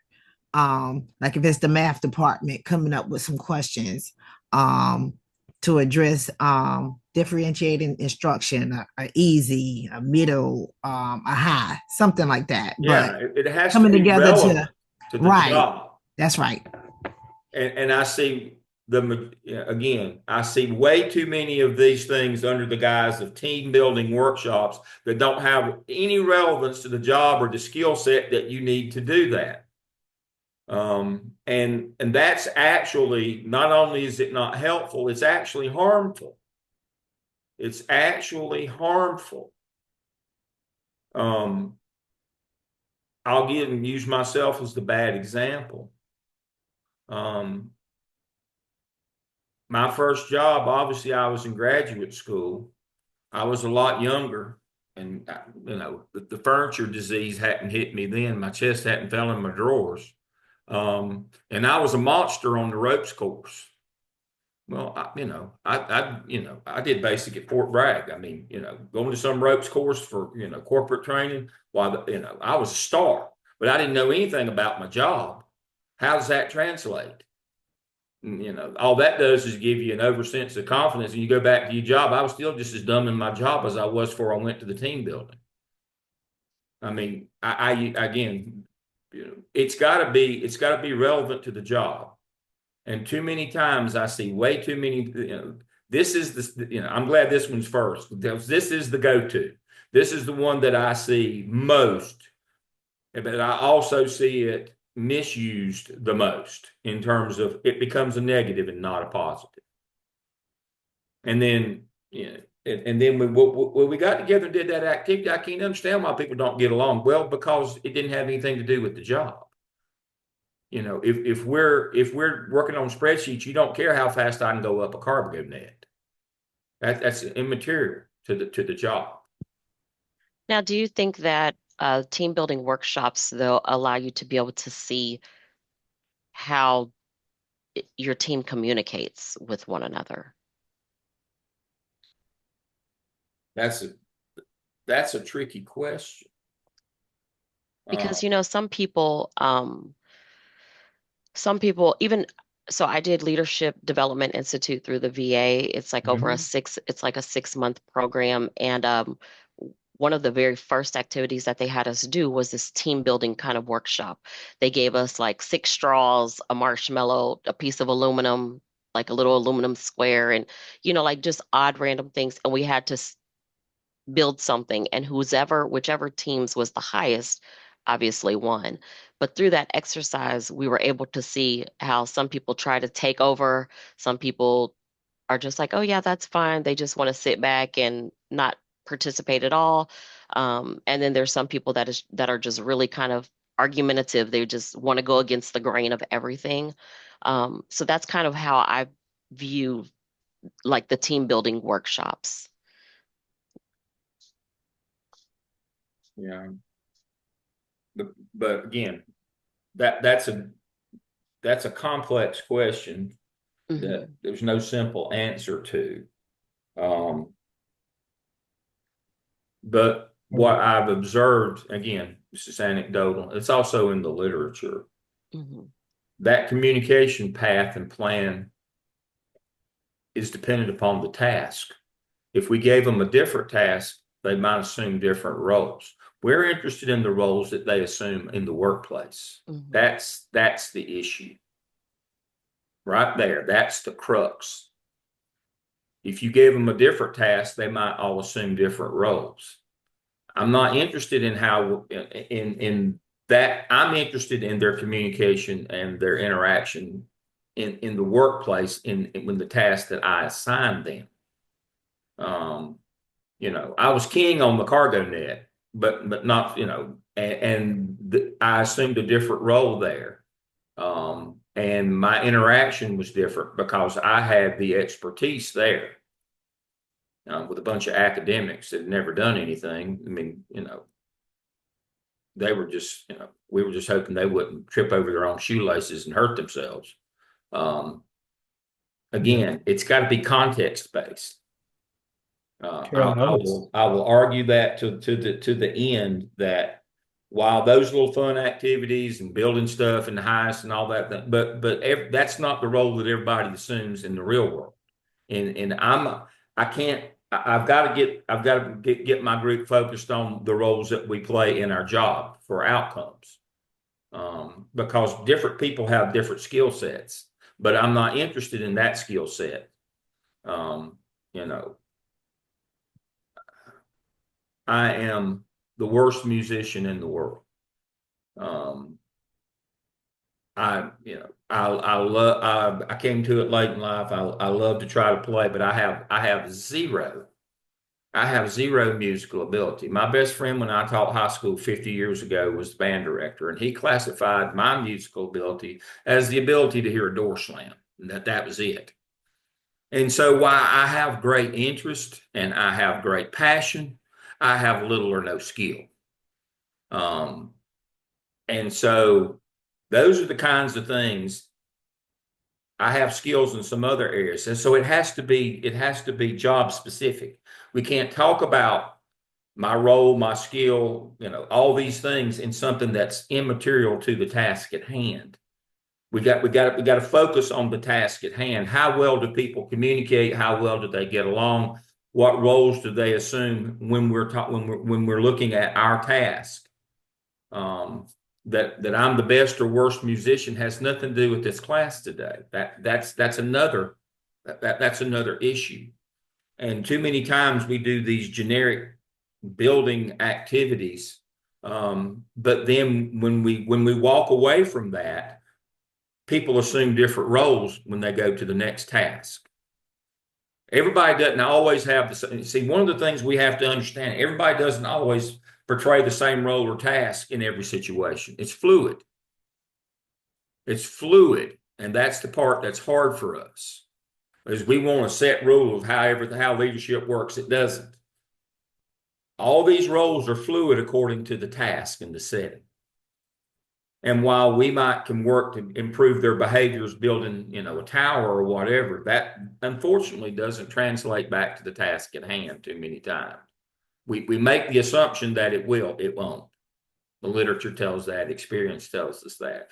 If you want, it's like we tell teachers all the time, if you want kids to learn more, you have to teach them more. We have people who believe if we put a uniform on a kid that they'll score better. No, they won't. We have people who believe if they behave, they'll automatically score better. No, they won't. If you want kids to learn more, you have to teach them more. If you want employees to work better as a team, you have to work with them in that team environment on whatever your task is there. You have to be focused on that. I believe that's one of the biggest mistakes that we make, is thinking we can take something that's completely irrelevant to the task at hand and work on that, and that it will translate back to that it won't. We don't, when we go to basketball practice, we don't have kids, hitting off a pitching machine. No, we have them shooting baskets. They get better at that. I don't mean to be a contrarian, but one of the things for leadership, if you want your people to get better at the task at hand, then you need to be working on the task at hand. There's a lot of there you can watch and observe a group dynamic, but it needs to be on the task at hand. There's a small school district in eastern North Carolina. Their superintendent, I'm on principals commission for North Carolina, and so he was in our meeting, and we were talking about how to hire good principals. And so they would bring in their assistant principals, and they would have them working on tasks so they could see how they work together. And one of the things that he highlighted is we had them working on tasks that they'd be working on in the job that we expected them to do. And we could see how they interacted with one another. We could see but we could also see how they interacted with the work. I thought, boy, for a small eastern North Carolina town or school district, this guy's pretty smart. This is, and he made that point. We need to see not only how they interact with one another, but with the task that we're going to expect them to do in the role. And now, again, I'm sure he was tooting his own horn. He said, we've been so much more successful in our hires for principals once we instituted this. So what we found is we had some people who had great personalities and everybody loved and they interacted well with the group, but they did not perform well or didn't like the task that they were asked to do. And that they're a great team player, but they had no skill at the task. We could see both the interaction with the other players, but we could see the interaction with the task and see their skill level as well. So for assessing and building employees, I think it's the exact same thing. We make the mistake of, if I can play guitar well or not is immaterial to the job that I'm asked to do every day in the organization. That's kind of an extraneous example, but again, different people have but roles are not fixed. Roles are fluid. That's one of the things you have to understand in leadership. Roles are fluid. I have expertise in this, but not that. I lead this, but not that. We're not trying to pigeonhole people, but we're trying to assess. Yeah, they have to have the dispositional behaviors, the soft skills, as Carolyn's talking about. How do they communicate and get along with one another? But again, the life of the party guys still got to have some skills, or gal still got to have some skills. And too many times we don't understand that piece of it. We think if they have great dispositional behaviors, they can communicate, collaborate, they can do all that means that they're going to be productive in their job. No, it doesn't, unfortunately. Again, that's the same as if we put a uniform on a kid, he'll perform better. No, he won't. I wish it were that simple. It's much more complex. That's why I said this is a difficult one to answer. It's more complex than this. And we can't oversimplify that piece. So when we're looking at that team building exercises, activities, and as we do with all of those, they must be focused on task. I want them doing things that project for me how they work in the task relationships that they have to build, to do these things. That tells me more than how they, in some unrelated activity, how the roles that they take and what they do. And that would lean more towards Jake knowing the roles of his staff. That's exactly what their right. duties are. That's exactly right. But again, I am not a fan. I went through 1,000 of them back in when I was in the 80s and 90s. I went through 1,000 of these different team building exercises. That was the leadership du jour back in those days. And I've done everything in the world, everything. And I don't know that it had anything to do with the task. Sorry, we've kind of progressed on past that to now we understand that it needs to be job specific. And one of the things that really, and where I've headed with this long-winded down the rabbit hole diatribe, is work-life balance. Young people today are very interested in work-life balance. They not only do some of these things are not motivators, some of them are hygienes or dissatisfiers, in that you made me give up my Saturday to go do a ropes course. How's this affect my job? People ask those questions now. They need to know why they're doing these things. Why are you taking my time? Time has become a really valuable commodity for most employees now. Work-life balance is a thing. They have to see the efficacy or the value in it. And if it's not work-related, that's a stretch. That there might be some value in it, but does that outweigh the anger that people have that we were over here building stuff with straws? When when we don't build stuff with straws in our job. I mean, that's the kind of stuff people ask you nowadays. Hardest question, if you've ever been an elementary school principal, one of the hardest questions you ever get is when a 5-year-old looks at you and says, why? Why are we doing this? All right, we're moving on to our next one.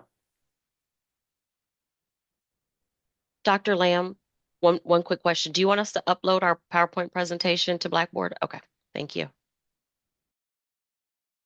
If you don't mind, can I be next? I also have the same case study.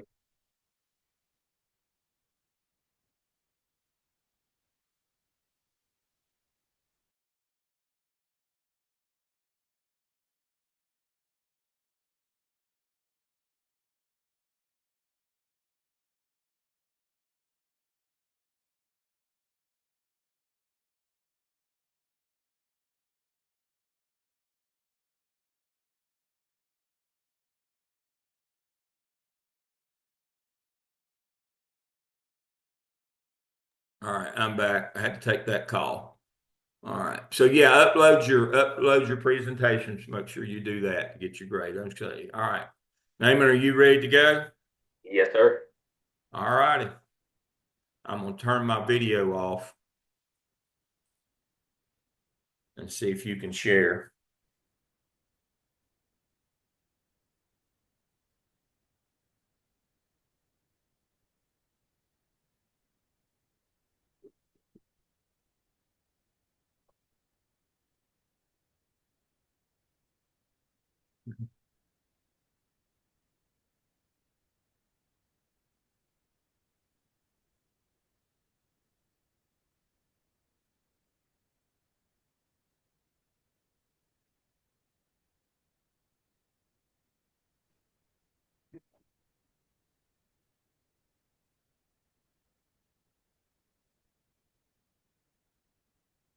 A leadership transition in corporate finance.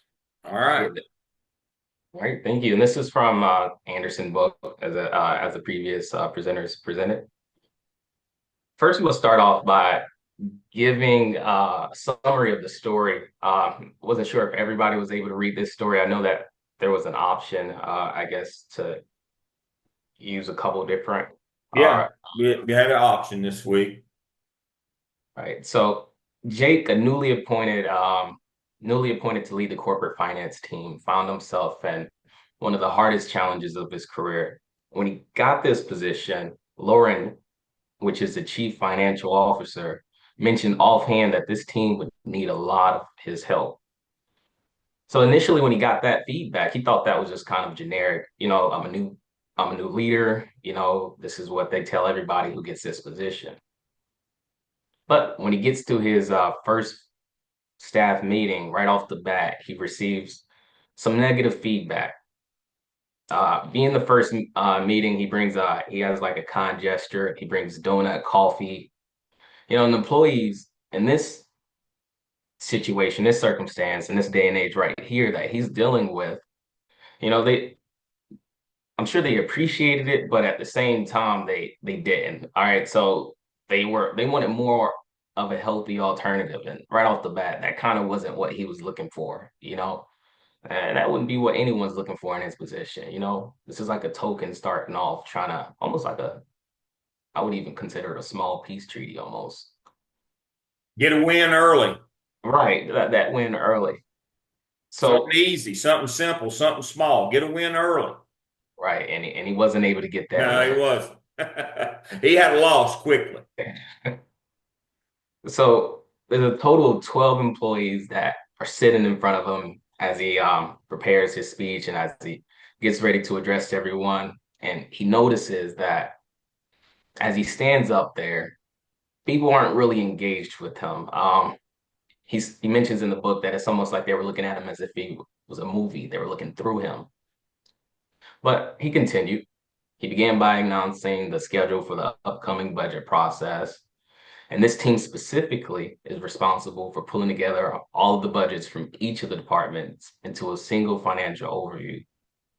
This overview is going to be presented to Lauren, CEO, of the board members, all those stakeholders right here. They're going to take this information to determine what they need to do in regards to the finances and concerned. So Jake trying to get another win.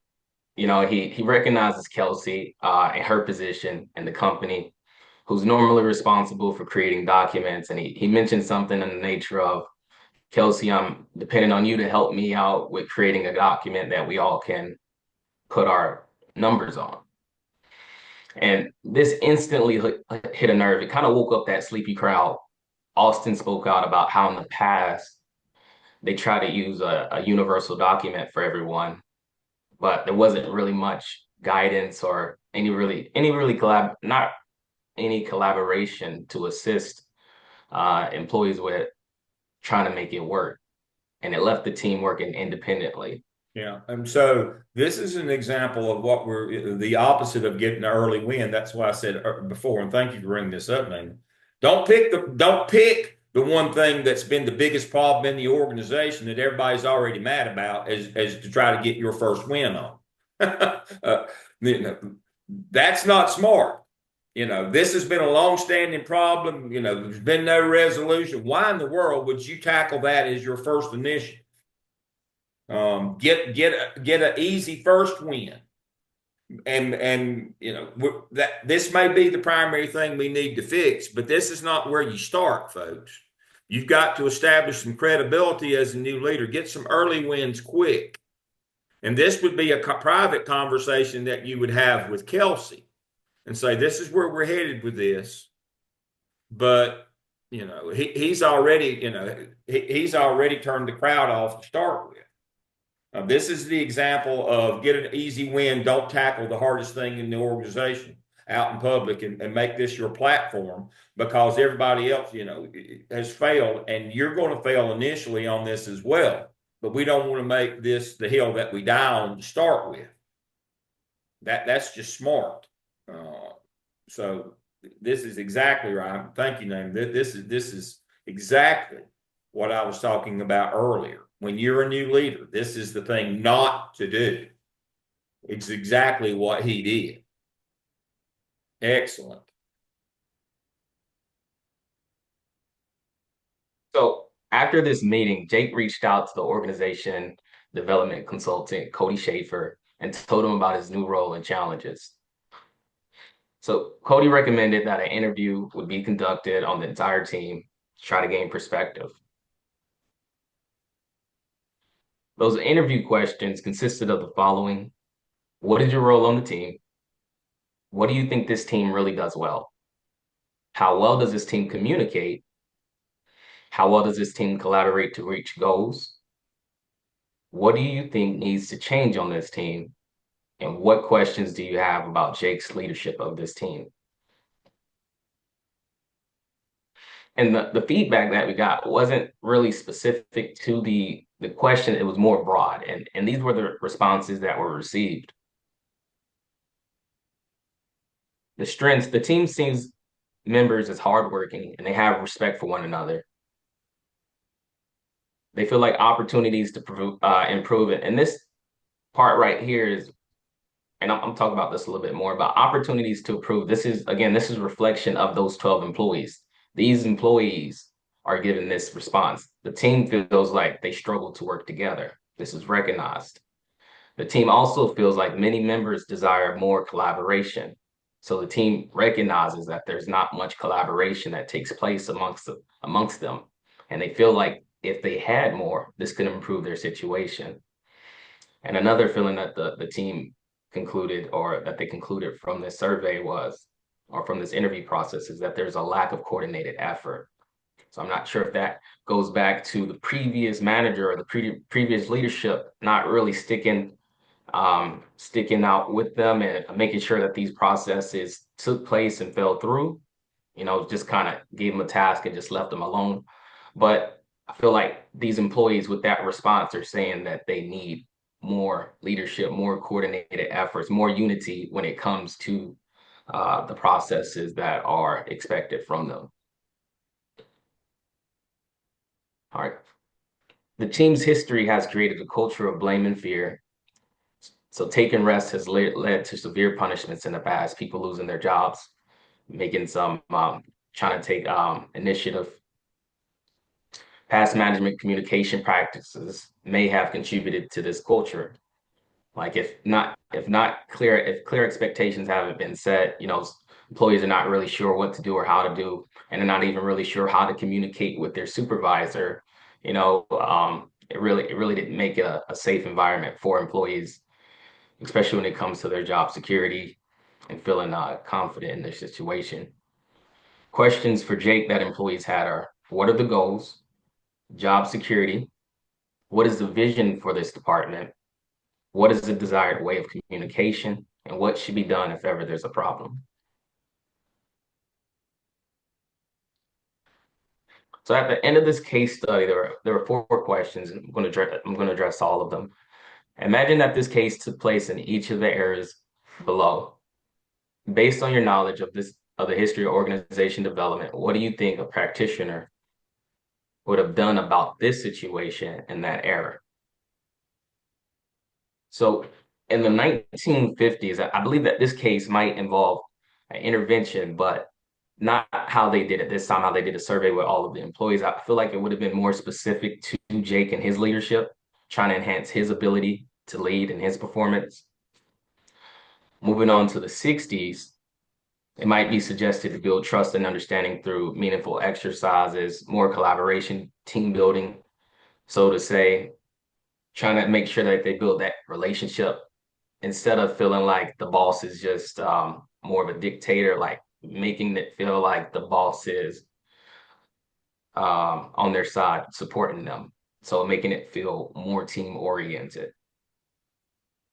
In the 70s, a collected understanding might be gathered through a group of interpretation collected through surveys, is which I think they kind of incorporated a piece of the 70s into another era, and I'll talk about that here in a moment. But that use of surveys slash interview that they used try to help pinpoint the problems. That's in the 70s. All right. So in the 90s, I think Jake would revert back to the goals and the mission of the department to break down what and how the goals will be accomplished. And then the 2000s, also 2000s and 70s, I think that they kind of meshed together in this one to try to bring success. But the use of an OD practitioner who would recommend interventions would be used at this time.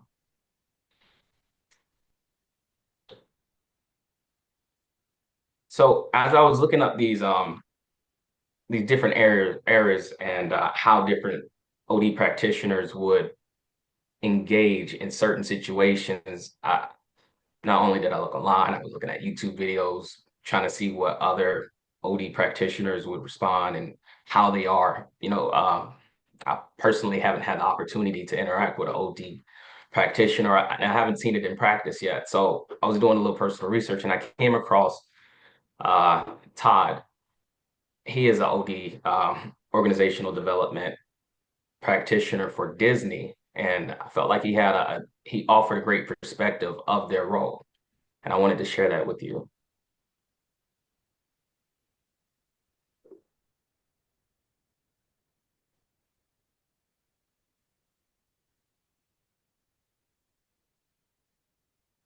If it doesn't work, it's all right.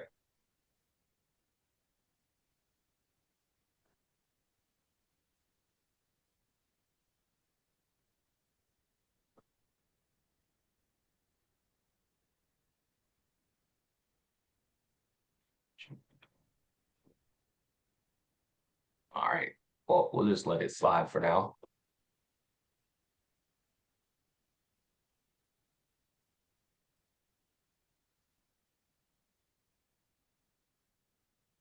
All right, question 2 is use any of the following management concepts to apply to the case. What does the concept help you understand about what is happening in the case? I chose Herzberg's motivation hygiene theory. I got this picture to kind of portray what that looks like. All right, so hygiene factors, quality of supervision, pay, company policies, physical working condition, relationships with other, and job security. Hygiene factors lead to job dissatisfaction. Instantly, right off the bat, I feel like in the past, quality of supervision might have contributed to dissatisfaction. Company policies weren't really clear, specified, which also might have led to dissatisfaction. Relationship with others, they don't have that collaboration that they really want, and they also have a fear of job security, which also leads to job dissatisfaction. So motivation factors, which leads to job satisfaction, those along with promotion opportunities, opportunities for professional growth, recognition, responsibility, and achievement. I don't really feel as though they had a lot of job satisfaction right off the bat. Like promotion opportunities, it wasn't really emphasized in this case study. I think really what they really wanted was opportunities for personal growth. They wanted to be successful in what they did. I don't think they were feeling successful because of the relationships that was had within their department. Recognition, like, yeah, I think they would like to be recognized, but there's not really something positive that Jake brought to the table to recognize them for. Responsibility and achievement. They're still working to achieve their goals. We'll see what happens after they implement this new spreadsheet to help secure documents and numbers. All right, question 3. Based on your knowledge of the role of an OD practitioner, what could Cody's role be in helping Jake as his organization development consultant? What would be an inappropriate role for Cody to play? So for the OD practitioner, I think the only appropriate options for Cody would have to be assessing the organization's current state, which he's done, identify areas for improvement, which he's also kind of investigated. And the final step that should precede this is to develop and implement strategies to enhance the overall performance. What Cody shouldn't do is make any day-to-day operational decisions. So Cody's not coming in here as an assistant manager, you know, or anything of that nature. He's not making any specific functional areas, managing any specific functional areas like finance or marketing. He's not doing anything job specific, and providing highly specialized technical expertise in a particular industry. So he's not coming in here crunching numbers or using the spreadsheets. His thing is to help make this team perform to the best ability. That's kind of his goal. Question 4, if you were in Cody's shoes, what would you recommend that Jake do next? And what actions could be taken at the individual, team, and organization-wide levels? I think the next step as for Cody would just be to recommend based off of the data collected from their interviews. Use that data, provide a response to Jake.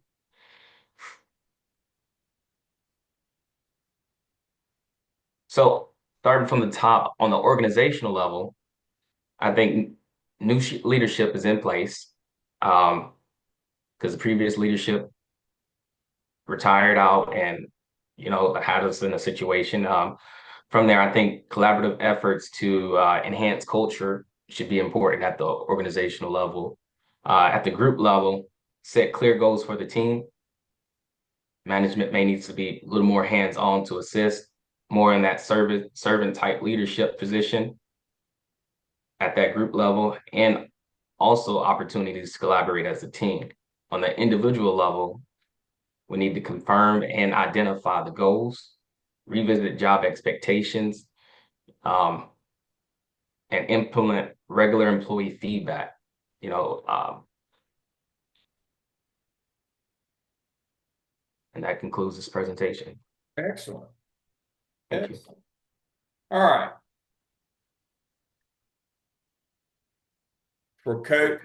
For Cody to be successful in helping Alex, and that's one issue, the consultant role, the organizational development, helping the leader, and the leader helping the followers. It's imperative that both of them understand that Cody must view Alex as the learner. Alex must view the employees as the learners.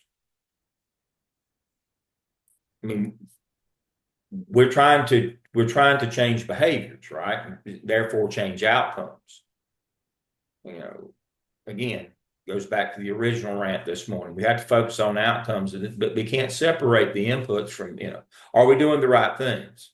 And so we want both of in both of these cases, we must understand that we're working with learners, with students.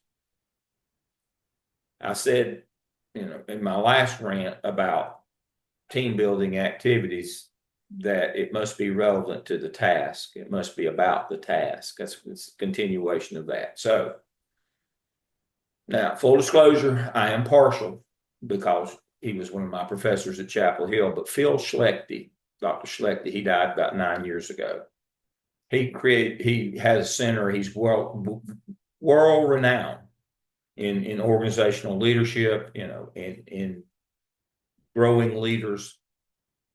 His whole notion, and that's why I said it's in the literature, is for students to learn, the work must be authentic. The activities that you do with them must be authentic and meaningful. Let me go back and say that again. For students to learn. And I'm talking about just in school. I'm talking about for students. Anytime you have a teacher-student relationship, but we have two relationships of teacher-student in this particular case study. We have the consultant, Cody, working with the new leader, Alex, and he's trying to coach him. He's trying to work with him, develop him. That's a student-teacher relationship. Alex is then trying to work with his team. Again, student-teacher relationship. We have to see these people as learners. The key, the activities that you do with them must be authentic and meaningful. Schlechte has 5 levels, goes from engagement all the way down to rebellion. But the key, and the title of his most famous book that you should read, by the way, is Working on the Work. That's what he tells you. It's what you have them doing. Is it authentic? Is it meaningful? Students won't engage with stuff that's not relevant to them, that's inanimate. They won't engage with that stuff. They see it as a burden. They reject it.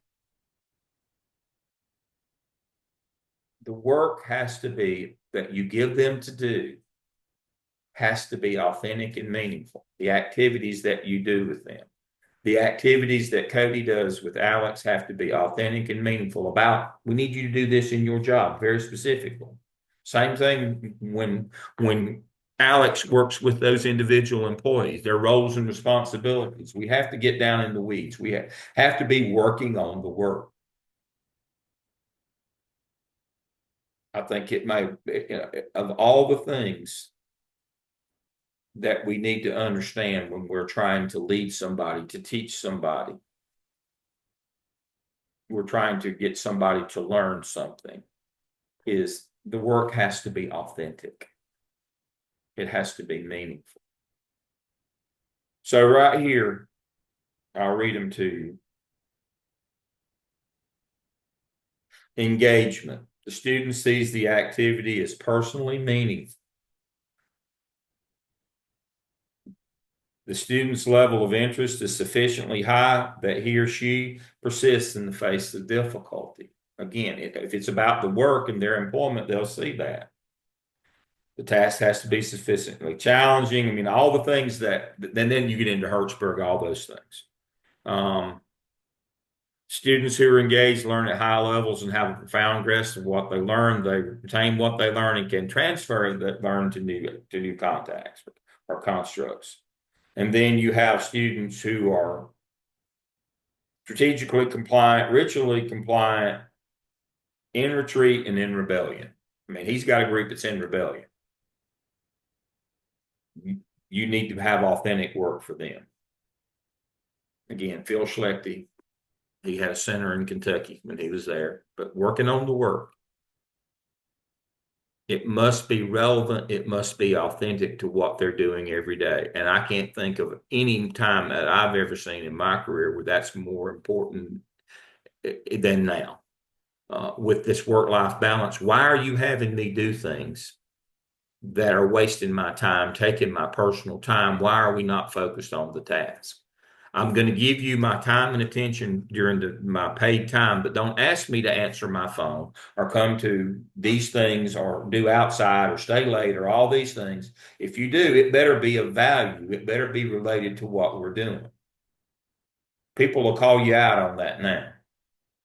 God, do you see all those threads on your news feed now with all the bad bosses and bad behavior, expecting you to answer work emails and all that stuff? That stuff that's 90% of what you see about organizational leadership online now is all the bad boss stuff.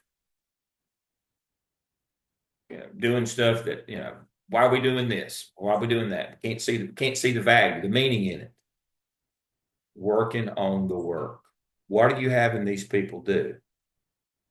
Making sure that it's work related, aligned with our goals, our organizational goals, and our outcomes that we're required to have. But again, in this one, as Naaman pointed out, tackled the biggest rock to start with, and it's just completely stubbed his toe and fell down on that one to start with. Get an easy wins. Don't pick the hardest thing. Don't pick the hardest thing. The biggest problem in the organization. Don't pick that one to start with, at least public. We're talking about in public. Your public face is get an easy win to start with. Yeah, you might be working on this behind the scenes, but don't invite a public disaster and rebellion. And that's exactly what he did. That is a rookie mistake. Get an easy win. That is a true rookie mistake. A true rookie mistake. Thinking that because you got this new positional authority, that you're going to be able to move mountains and solve problems. You don't think the last fellow knew it was a problem? Of course he did. He was just smart enough to let it go and look after himself and move on. You're not the first one that figured out that this was a problem. But if you want to solve it, you can't put it out there in public. You can't get an early loss on something like that. That shows you're not politically aware. You're not ready. That shows you're a rookie and you're not ready. And unfortunately, it shows it to your followers that you're not ready for this. You're not ready for the big time yet. And we're not willing to sacrifice our time and our careers to get you training that you need. We're not guinea pigs. Well, that's the worst thing you can ever say to people is, well, you're kind of guinea pigs. Oh, no, I don't want to be a guinea pig. Could you imagine if you went into your doctor and he said to you, I don't know if this will work or not. I think, you're going to be a guinea pig. I'm going to try this out on you. That's what we're talking about here. No. All right. Excellent. All right. Who's our next presenter? Okay. Taiwan. I'll go next. And of course, I'm going with something completely different. I'm Good, going to the Blue Book. good.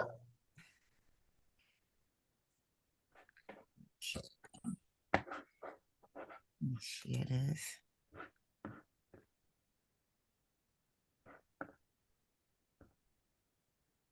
Hold on. Wait a minute. Is it Sharon? It is. Okay, because I can't see. Let me change my stuff over here.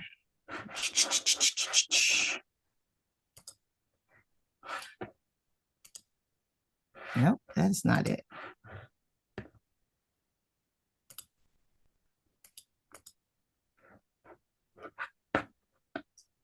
Okay, slideshow. I still can't see, but I do know what slide I'm on. So let's start from the beginning.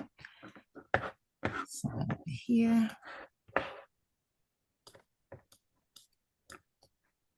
Okay, I will be doing case study 1 from North House. It's called Open Mouth. And just a little background about the story. We had this new offensive coach hired, and he was interviewed by the student publication. And one of the questions he was asked was, name some great leaders.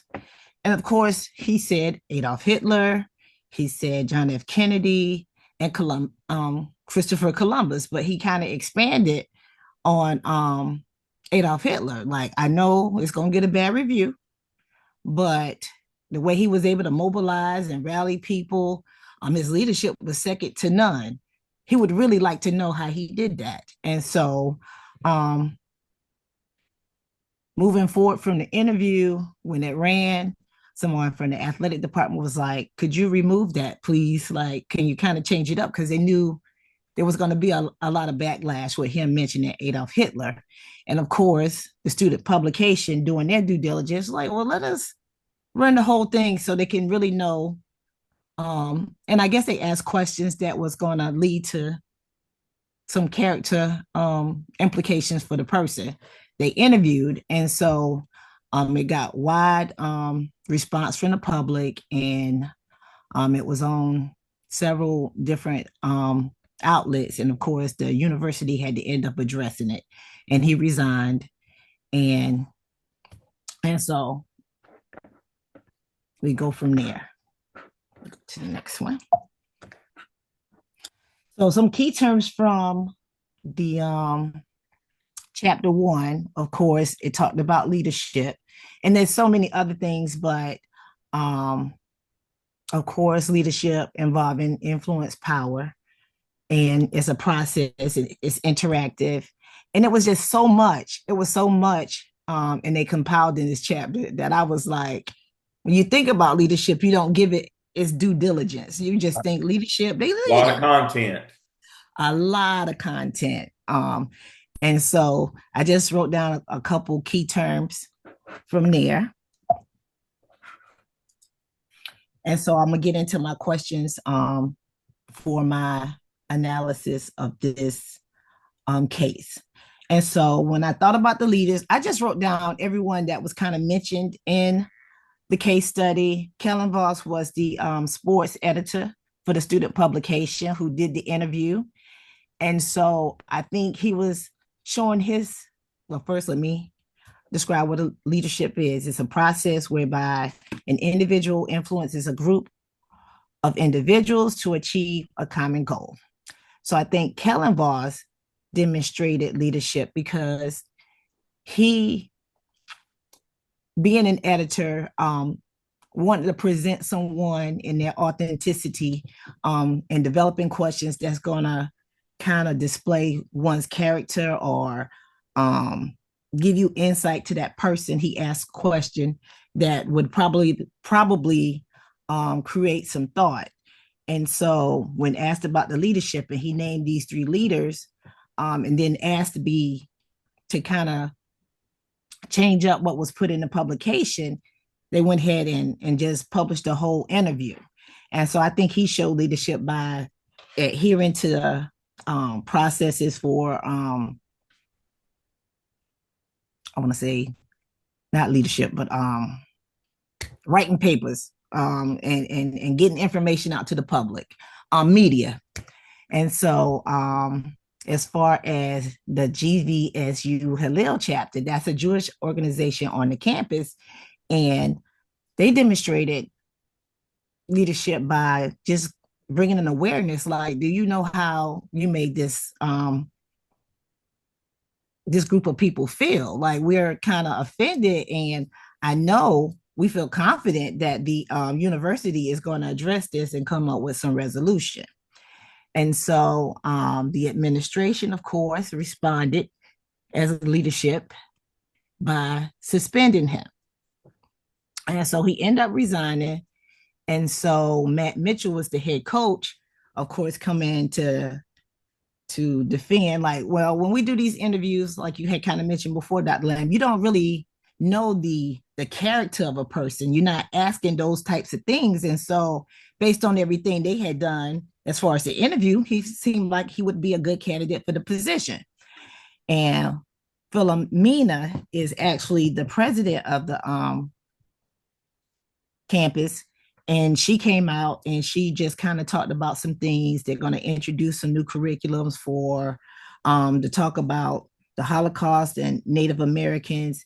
And so just bring awareness to marginalized groups, groups that have been discriminated against and that sort of thing, to kind of bring social awareness to the campus.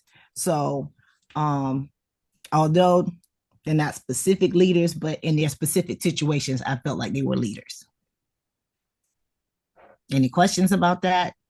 Anybody want to chime in and say, well, no, that person was not really a leader? Okie dokie. Okay, so based on the reading, was it wrong for him to cite Hitler as a great leader? So now we're getting into the neutral process, leadership as a neutral process versus leadership as a moral process. And I do think that it was wrong for him to mention that, because this is going out to the whole campus. This is going out to a group of people. And although you do have certain things, I had a professor who you like to say, no one is free enough to say what they want to say, how they want to say it, when they want to say it, to whom they want to say it. There are just some things you can't do when you're in leadership. And so got a bunch of athletes following him and other students on campus. And so I think it was insensitive because he looked at it as a neutral process. And let me go to the definition of a neutral process.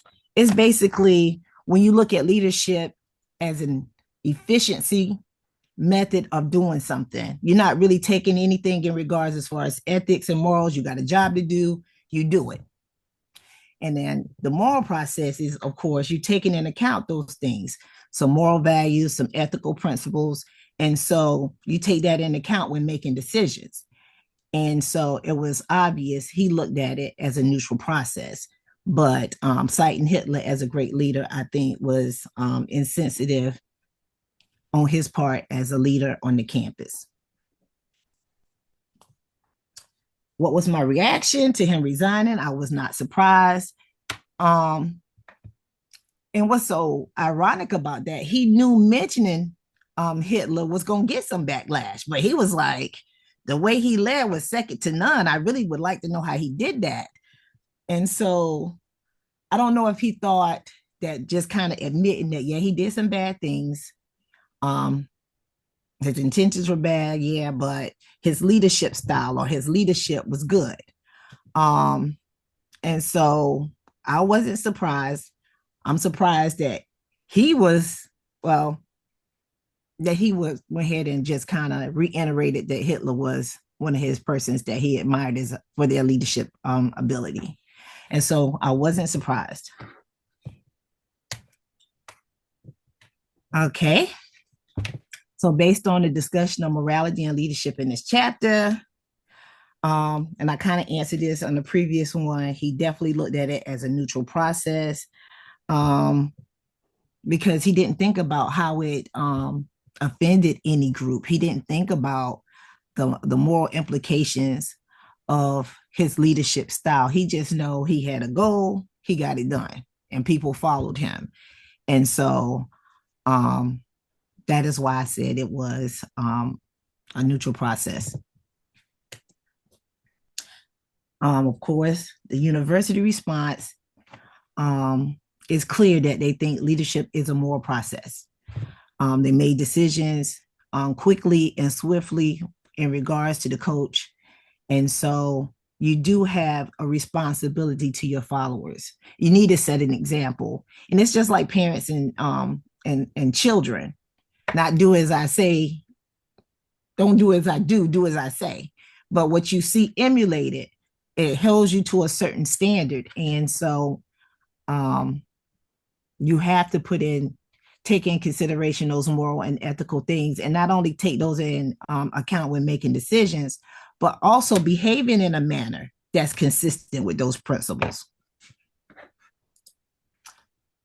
If I was the president of the university and I was asked to define leadership, I would say leadership is a moral process when a leader uses his or her influence for a common goal with the awareness that one must lead for the sustainability of the organization by making ethical and moral decisions, in addition to behaving in a manner that is consistent with moral principles. Because again, in leadership, people looking at you and holding you to a certain standard. And so you should kind of live up to those expectations. They talked about Bobby Knight as a coach who did some kind of questionable leadership things, and should he have maybe spoken to him? I'd say no. If he's doing questionable things, that might not be the person that you need to go to ask about leadership. So that was my answer for that. And then in summary, when I took the questionnaire at the end of the chapter, I scored highest in trait and skills approach theories. And that was kind of, I guess I could say, I always thought leaders are born. Like you either have it or you don't. And of course, reading this chapter, learning the complexities of just the different things that go into leadership, I still believe that you have to have certain qualities within you. But as far as having the skills, they can be developed, they can be enhanced. So it's really complementary, those two things for me, as far as being a great leader. And of course, they talked about all these other facets of leadership, but I was just kind of, I guess, kind of giving an awareness of how I felt. And I did pretty high on mostly all of them. The one who the one got the lowest score was ability. And I was kind of surprised because you think ability and skill is kind of the same thing, but it's not.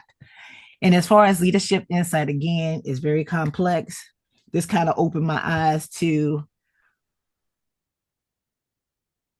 you're in leadership, everything you need to take in account. And there's so many different little things that work together to kind of make it cohesive. And so I'm done. That's the end of my presentation. All right, thank you. All right. Do we have anybody else who did this case study? I did, and I can go. Okay. You jump in there. All right.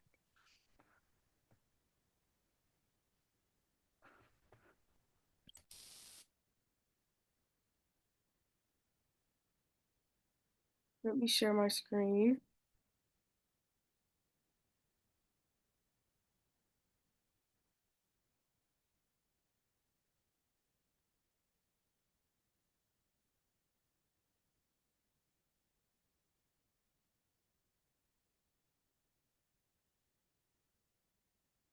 Can you all see my screen?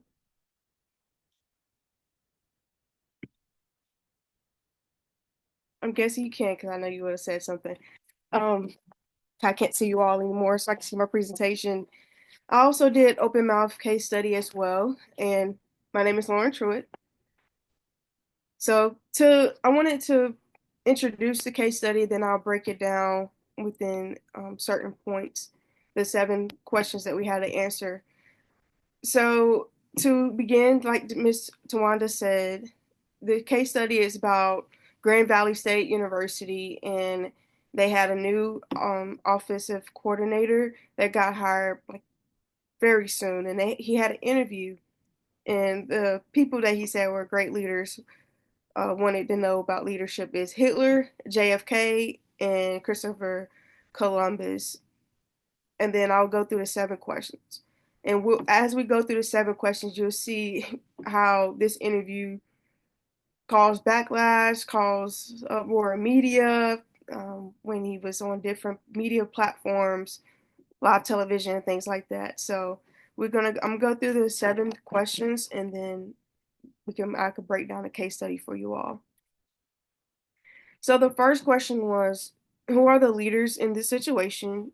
How would you describe your actions as leaders based on the definition of leadership in this chapter?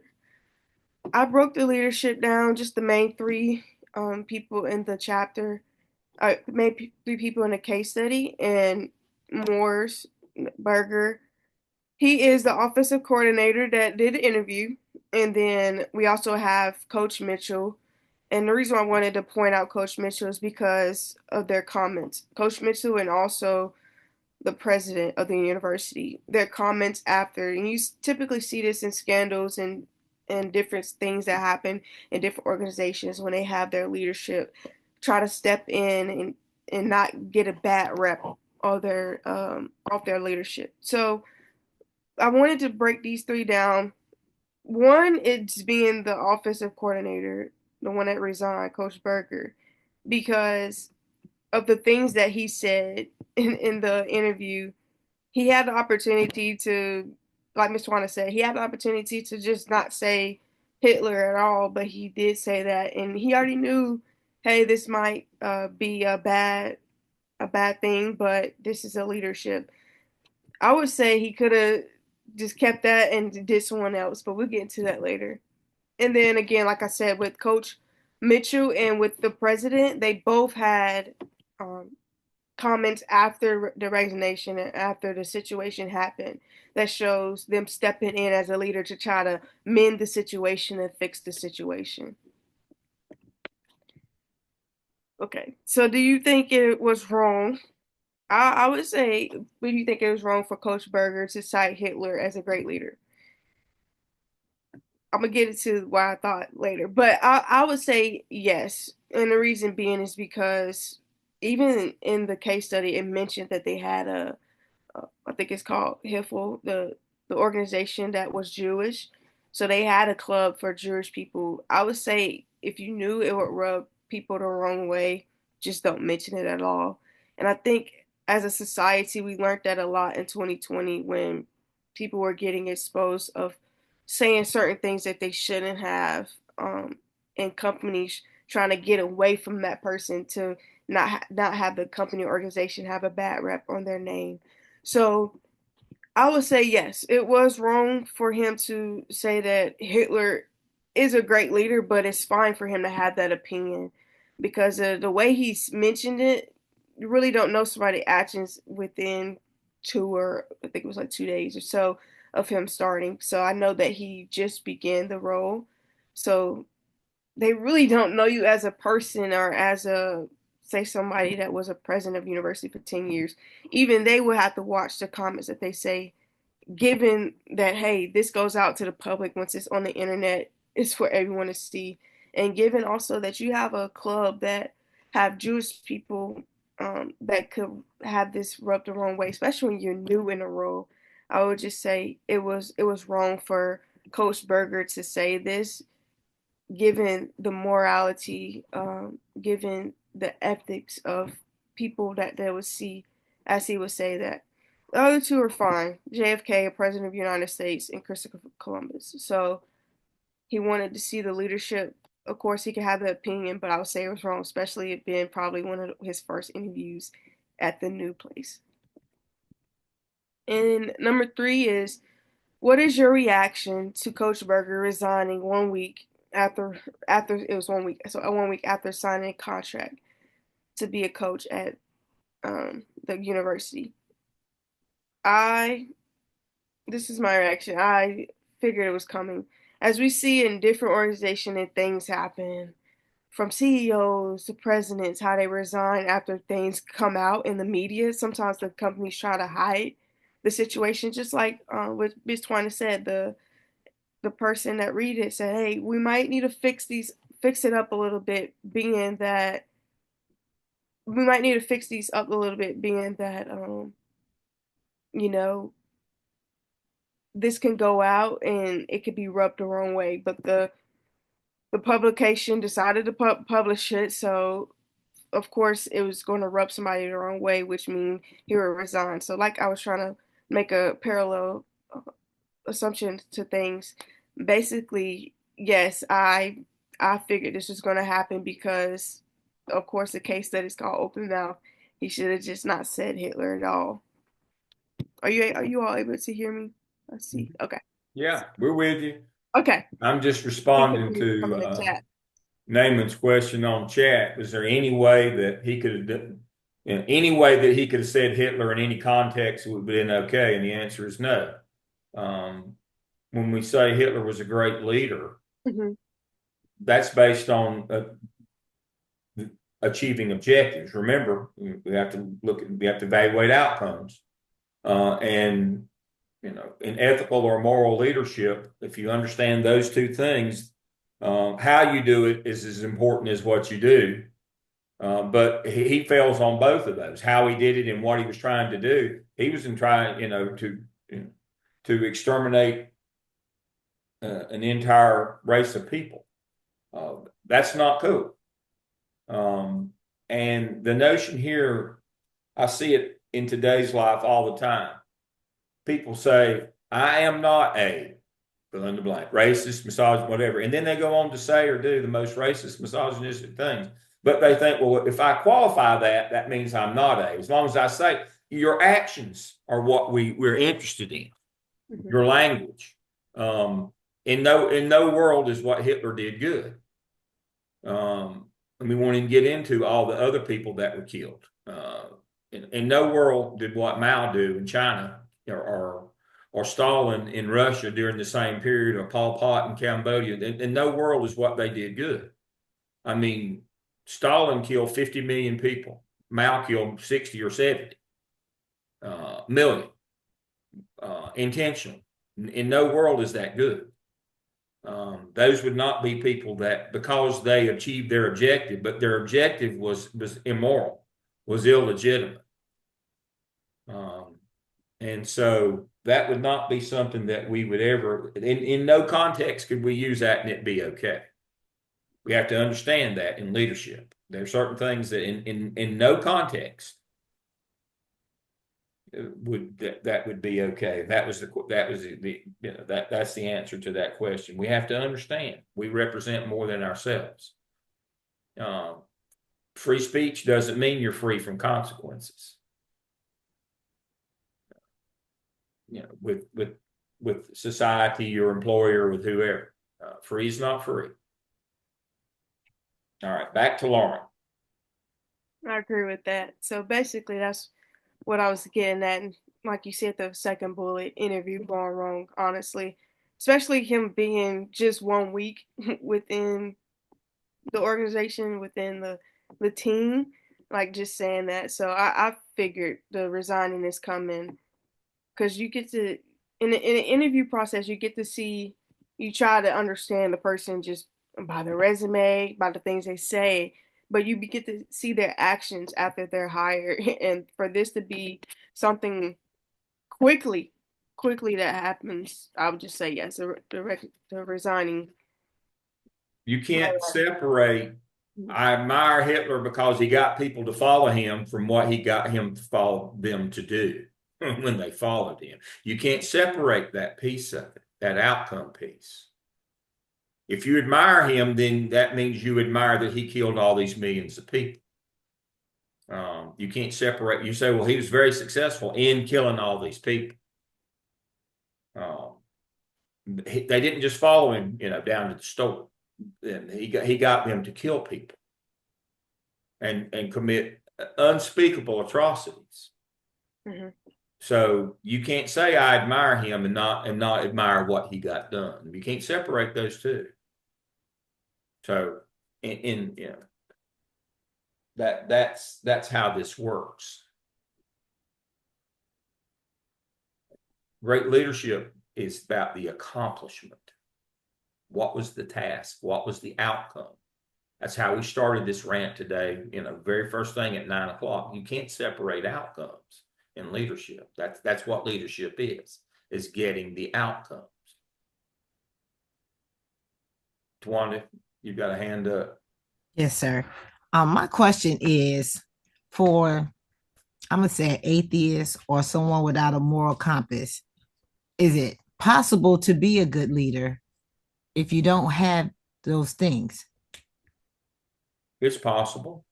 It's possible It's possible. based on the outcomes. One of the things that Tawanda just pointed out, it's hard to be moral because in the end, again, that 5-year-old kid asking you why should I be good? Why should I not steal? All that, it eventually comes back to your faith. When we boil it all down, well, why should I not take that candy? I want that candy. Well, again, when you try to do it from a sectarian, non-faith debate, but you can't. You'll eventually get there on the moral side. Where you can get there is on the ethical side. Let me say that again. You can't get there on the moral side. If you're not, you can't be a moral leader without faith of some sort. And that's why I told you the first time we got together, you better be a person of faith. You can't get to moral leadership without faith. Whatever your higher power is, you can't get there. Now you can get to ethical leadership just on how you treat one another.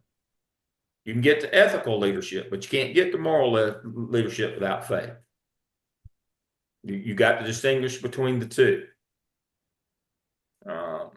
They are not synonyms. They don't mean the same thing. Ethical leadership is not about faith. It's not about a moral compass or any of those. Moral has to be about faith. It has to be about you. An atheist can't do moral leadership. That is correct, because they don't have faith. They can do ethical leadership,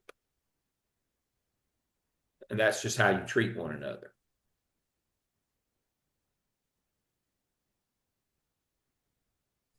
Thank you for that explanation. Mm-hmm. Okay.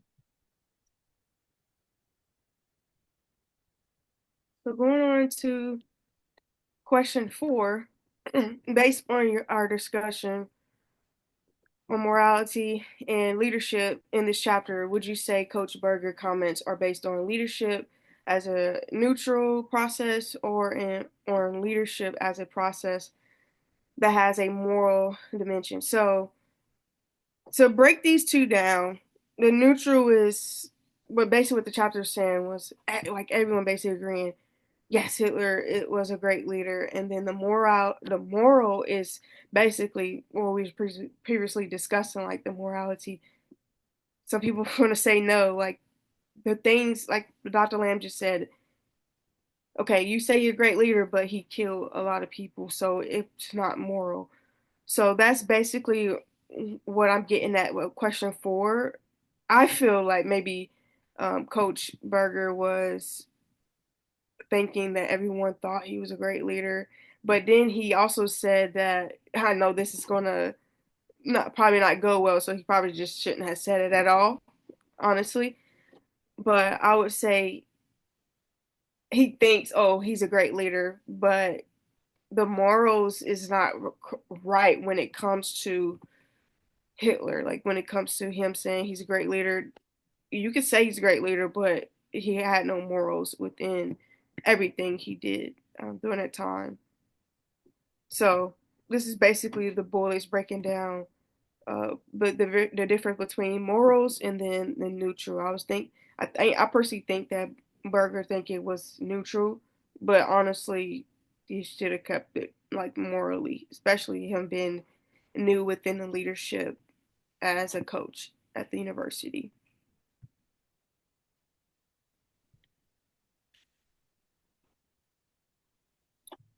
And then, what does the university response suggest regarding how the university views leadership? So, I wanted to break it down in a way that the president responded. Also, even the coach, I think they both tried to, like I said previously, the coach and the president, I think they both just tried to mend it, mend it all. And when it comes to the president, I think she was looking, or he or she was looking forward in a way of wanting to educate educate the university on Native Americans and on uh, Hitler and the times, the Jewish and everything. So education is the way that they took it, as to teach the students and teach university of actually what happened on the time, because when the things like that go out, him saying that Hitler was a great leader, you need to educate and have an educational moment to those who may not know exactly what happened. Like, oh, was he not? But just like Dr. Lamb said, yes, he led the people, but he also killed people. So it's like not morally sound at all. So going to number five, the way I view it is the president wanting to educate, and also the university just wanting to mend it, like mend the relationship, because the Jewish club was not happy at all about the comments that Coach Berger made. So they were not happy about it. It was out in public. Not only was it out in public and online, it was also in on live television. So having all that happen on news and everything, that's a lot of publication that's coming out for one interview that happened, which goes to show the university has a lot of things happening. So the university is trying to mend the relationship. I keep saying that because they're trying to get that name off of themselves. Like, okay, we hired this person, they said the wrong thing, so they're trying to, that's probably why he's resigned. They're trying to mend it. So the leadership style I see is the education is being like educational moment. So the president is literally coming in, stepping in, and trying to make this moment that is bad maybe bad in the worldview on internet, trying to educate the students in this time. And then, if you were the president of university and you were asked to define leadership, how would you define it? I simply just put servant leadership on here. Servant leadership is a style that I've learned in undergrad, and before I even known, that's the way I lead, and I think that's the best way to lead. But leadership is, you have followers and you leading them to a common goal. Mhm. And once you get them to the common goal, you can assess if your leadership was great or not. And if you can't get them to the common goal, you probably need to assess your way of leading others. So leadership is getting the people on board to take them to a common goal. And servant leadership, even we talked about this really 2 weekends ago. Um, it's not about me, but it's about you. And as you following me as being a leader, how can I help you, get to this common goal? How can I help you bring the best out of you, as Dr. Lamb would say? So leadership, if I was a president of the university, servant leadership is the way I would lead, and that's how I would define it. Um, the last question, and I can give some closing thoughts. Bobby Knight was a coach who was known to use questionable leadership tactics. Do you think Coach Berger would have been safe to ask Coach Knight to dinner? Why? I would say Coach Burger could simply just learn from this whole experience. But even if you go to dinner with Bobby Knight and we see the things that he has done as well, he can learn good or bad.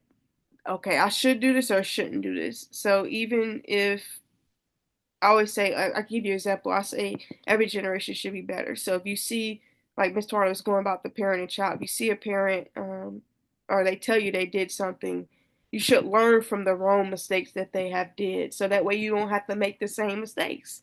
So if you would go to this dinner, he maybe Bobby would say to Burger, "Hey, I did this. Don't do this." So a dinner could go both ways, or it can be, "Hey, I did this. You should do this as well," and it could go down the same rabbit hole. But the reason why I had this bullet point here, he could simply just learn from his interview. He could simply just learn from the situation. Like he said, he also made a statement on Twitter, as people do a lot nowadays when things happen, just publicly saying sorry, especially on social media. Since they go out on social media, maybe the interview also went out on social media. He publicly, said sorry to the university on Twitter, which is now X. But this interview, he could simply just learn from the situation instead of just going to dinner. He could just simply just learn from the situation and reflect. Reflection is good as a leader. Reflect of how you can be better. Reflect of, you know, how you could have did things differently and how you could have led people better. So to close it all, this has been the case study 1.1 in the Northhouse book called Open Mouth. And I see that the university wanted to make this an education moment, as per the president of the university wanted to just, hey, let me educate those during this time as well. And then I personally feel like the university wanted the attention off of them. And one of the first thing I thought of was he a poli sci major?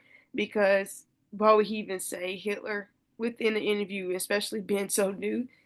Sorry, lose my voice, but especially being so new to the university, you gotta, and even being a lone tenure, you gotta watch what you say.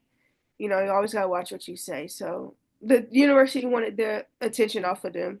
He resigned, and he gave a public apology online. So this has been the case study 1.1 Open Mouth. Thank Any you. questions? All right. The lesson to be learned here, there's several. Job law. You can't separate the leader and what the leader led people to do. Let me say that again. You cannot separate the leader and what the leader led people to do, because that's what leadership's a series of activities. We can't separate the process from the outcome. We declare his success based on what he got done, the outcomes that he achieved. So you can't admire Hitler without admiring what he got done. Now you can say I'm not or he did, but your admiration is based on he got the job done. That's what leadership is, getting the job done. They don't hire you so you can have a job, have a place to live, raise it. We hire leaders to get the job done. Outcomes matter. I think we started early with that this morning because I knew that we were going to get to this place later today. Outcomes matter. That's what leadership is about.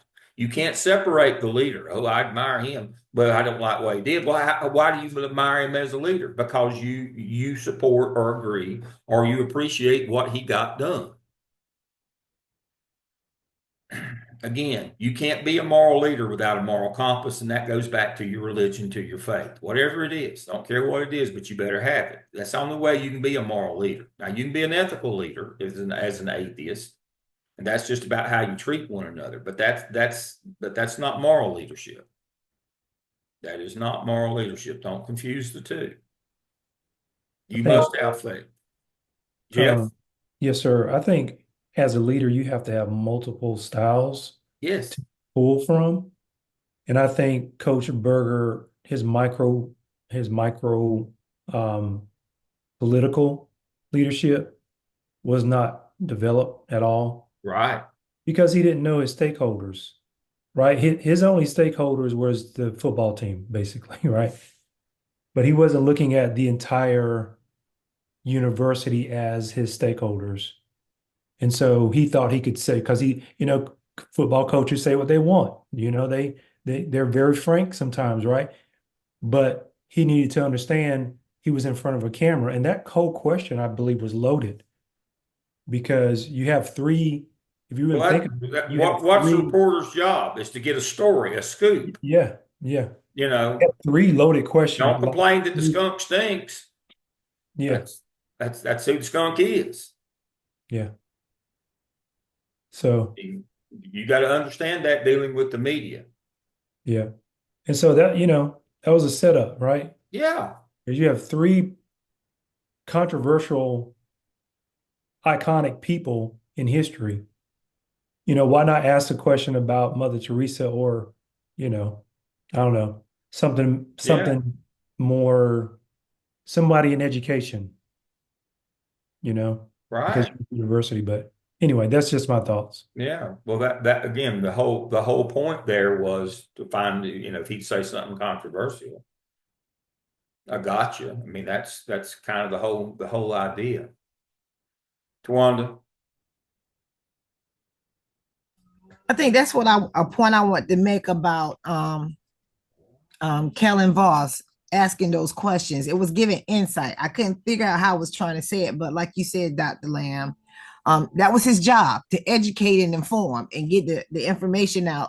This is who you hired. This is your person. Yeah. Yeah. I mean, that's how that goes. Why do you think in the school business, and I'll use again the school business, why do you think everything that goes to the media has to go through the communications department, the chief information officer? We don't allow media on school grounds. There's a reason why. Their job is to get scoops and stories and, get something sensational, dirt, bad news sells, sensationalism sells. I mean, that's the whole point. For good or for bad. But now don't, there is no off the record, I mean, that's what they're there to report for the record. You got to And the understand other their piece of purpose. And the other piece of that, Dr. Lamb, when someone from the athletic department was like, "Ooh, could you kind of change that up?" They went all Hmm. out with it after that. Let's publish the whole thing. Yeah. What y'all trying to hide? Yeah. And I talked earlier this morning about in the onboarding process, we go over, the values of the institution, but you should have went over those during the hiring process rather than, was he going to run a zone blocking scheme or a one-on-one, that probably when he was interviewed, it was about the technical part of his job and not who he was as a person. One of the things I sit on a lot of committees at Gardner Webb, and one of the things that we do on hiring committees is we ask them questions about their faith because that's a core value for us at Gardner Webb. Um, you know, I made a point about Furman University in a meeting this week. I'm on the athletics committee, and I was in the athletics meeting, and they were talking about there weren't any Christian universities near Clemson, and I said, Furman's right there. You can throw a rock and hit, from one to the other on a windy day. I mean, they're in one another's backyard. Well, just because they left the Southern Baptist Convention in 1992, they still have, they still have Christianity in their school, their motto, just like Gardner Webb, service for God and humanity. So don't think that they're not a Christian school simply because they're not affiliated with one denomination anymore. Wake Forest started out as a seminary in Wake Forest, North Carolina. They left the Baptist Convention, but they still have Davidson College still has a theoretical basis. I mean, you got to understand where you're working. You got to understand the core values of the place. And you need to do that as a leader when you're hiring people. Make sure that their values align with those of the organization. They didn't find that out till it was too late in this case. That's on them as well. And so let me share my screen right quick, and I'll go through this case from an academic standpoint.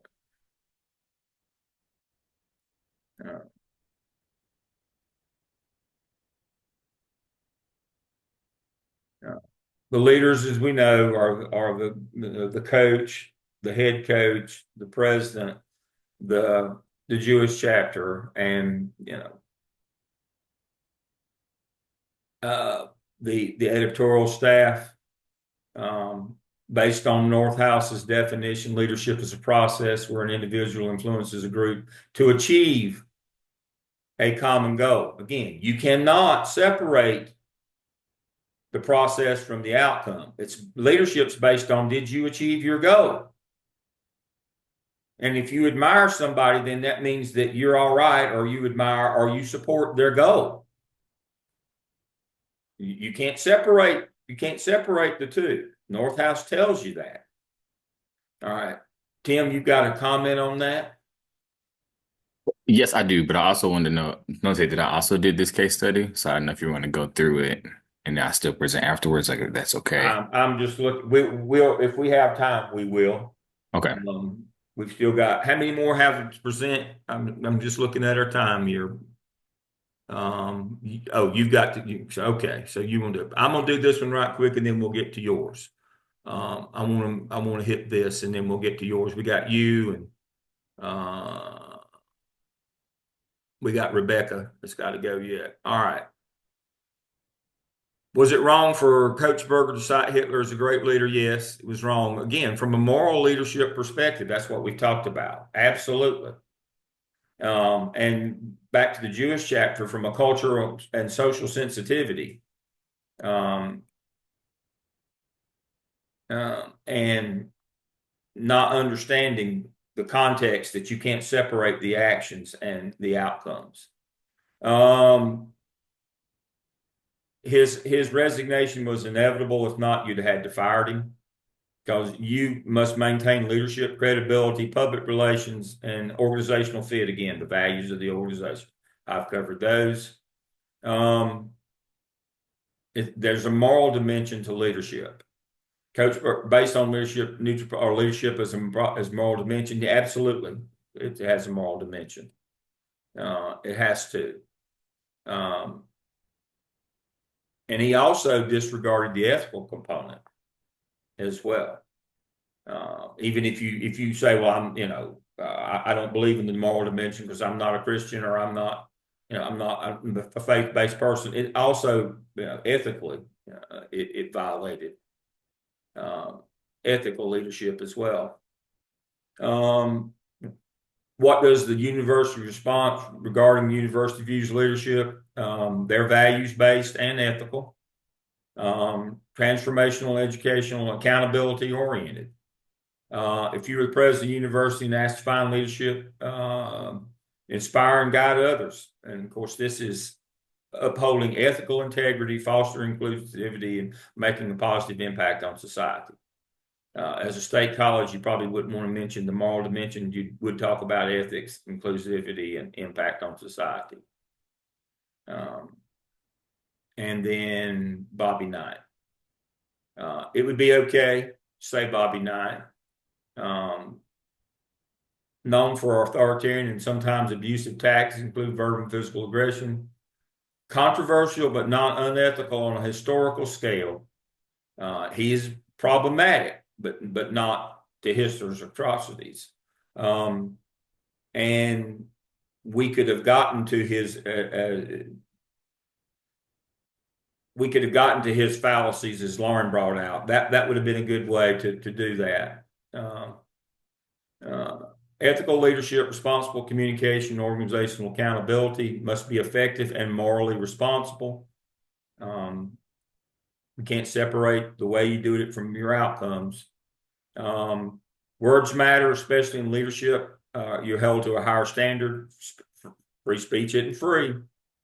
And again, organizational responses to leadership crisis define institutional values and culture. You have to make sure that the people in your organization, especially in leadership positions, uphold the values of your organization. And eventually they handle the situation effectively. All right. I've kind of stole Tim's thunder here, but all right, Tim, hit it. Wow, Dr. Lane, they got a hard act to follow. Okay, I'm gonna do my best.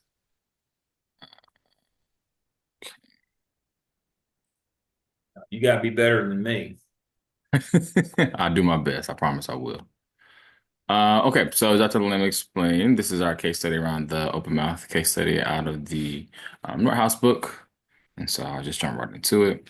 So these are just kind of the questions. I just did some quick like bullet points because one of the notes that he wrote in our class is just be simple and succinct. And so just who are the leaders? Was coach wrong? My reaction to him resigning, the morality and leadership, is it a neutral process or more dimension?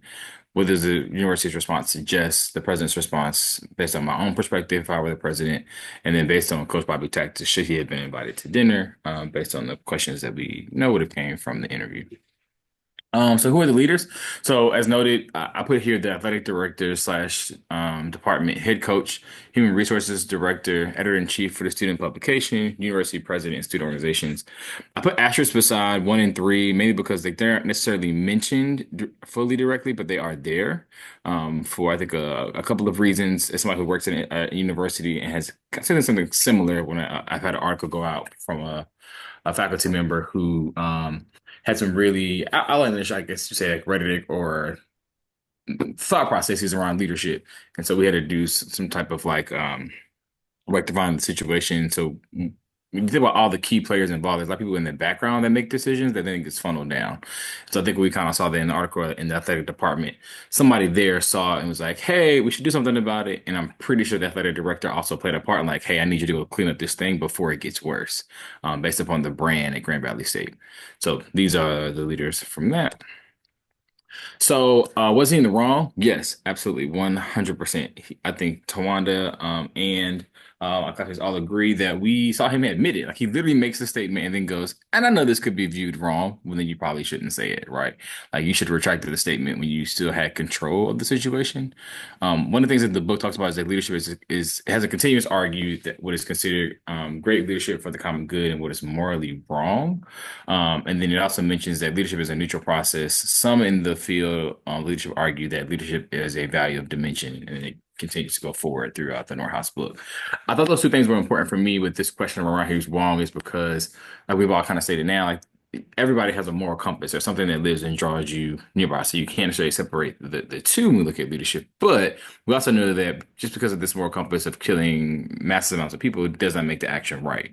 And so just because you are maybe charismatic and how you do that within those approaches does not mean that the actions are to be right. And so I think when we look at the argument, at least for me, person of faith, and like Dr. Lamb said in our class, you have to have that in order to kind of be one in this program. But two, as a good leader, something else is guiding you other than just your knowledge and ability to lead other people. So again, my answer for that was yes, he was wrong. I was not shocked at all. Like I kind of read it and laughed, which I may seem wrong, but I kind of was like, this is normal. Like we see this a lot within jobs. It was clear there was advised by institution. So when you go back to those key leaders in the case study, this definitely came from like the head coach probably going, hey, I know I just hired you, but it's probably in your best ability now. We're gonna put you on a temporary suspension to allow you to resign within that time. It gives the coach an opportunity to kind of save face. And I put that in quick questions because it really just depends on what work he now has to do afterwards in order to be considered somebody who could go back into that type of work environment. And I think it's also important too to look at that it gives the institution time to reach a quick response and roll out a D&I plan. So what are they going to do now to ensure that whatever happens forward when we're going for new hiring processes, advisors of student organizations, how we do an interview protocol for these type of things, both internal and external, what can be done to make sure that we put ourselves in the best position to uphold our values at the forefront. So we don't want to put ever in this position again to seem as though we are not upholding the values that we state from a recruitment, retention, and graduation standpoint. So this morality and leadership neutral process or moral dimension. So I kind of made this graphic of like process over morality because I think the process is what's most important here. Like we were looking at like what happened, but there's a moral compass that leads the process, right? It's kind of this thing that's sustaining. It does not always get all the credit, but it's always there. Like it's there all the time. Like I think about just day-to-day decision making that we all do. So, for example, your routine, how you get up in the morning, you have faith that when you open your eyes, you'll be able to get right into your routine. That's the process. The morale part of it that, oh, there's a faith underlying there that it'll be there. I think for here, institution-wise, they looked at, hey, we have a lot of stakeholders at play here. And so if we do not handle the situation carefully and really choose to uphold those values, put them into practice, into place, then our processes will not look as congruent with our values. And that's going to put us in a real sticky situation. And so this is where I landed with that process. So the moral process from the university's response, one, I thought they were doubling down on their institutional values, which may not be like the politically correct term to use, but that's kind of what I pulled from that was like, hey, we need to reinforce the fact that these are things that we believe in. Otherwise, we're going to lose control of this really quickly. The brand of the president's office was really important to me. So I think Tawana kind of mentioned this in their presentation around it's not just what the values stand for, like who's the face of that and what does it look like. And so if the president is allowing people like this to be hired, what does that say about how he's running the presidential office in all those E and C-suite executive positions? Protecting the students, players, and community stakeholders, so just as I mentioned, these are the people that help drive what we do. If they do not feel protected, if they don't do what they need to do, then we are not doing our job. And then again, furthering the D&I initiatives by doing more education around Holocaust survivors and the Native Americans who may also to attend their institution. So president's response. So the thing that I looked at this is, I think this is hard. I think presidents institutions wise have a really, really hard job. I think they're always in a unique position because they have to take all the publicity for everything that's negative, and then depending on what the positive thing is, they may, get their name on the building, for lack of a better phrase or analogy. But things I put here was leadership is a complex concept that requires continuous education on what is good, truly for the common good. It is an opportunity that we have to serve and empower those around us. We must look to find ways to unite us and divide us as it shows our commitment to our stakeholders. Leaders know when to listen, to respond, to lead, to follow, but to always learn. I thought that was really important for me, especially what we kind of learned up in this course through the various theories of leadership, is that it's a servitude role, but in order to do that, you have to constantly educate yourself. And so you go back to the old saying, you have two ears and one mouth, listen twice as much as you speak. But also understand you're always in a place to be able to learn and receive something. So that would be my response to the institution to kind of restore faith that, hey, we're still in a good place.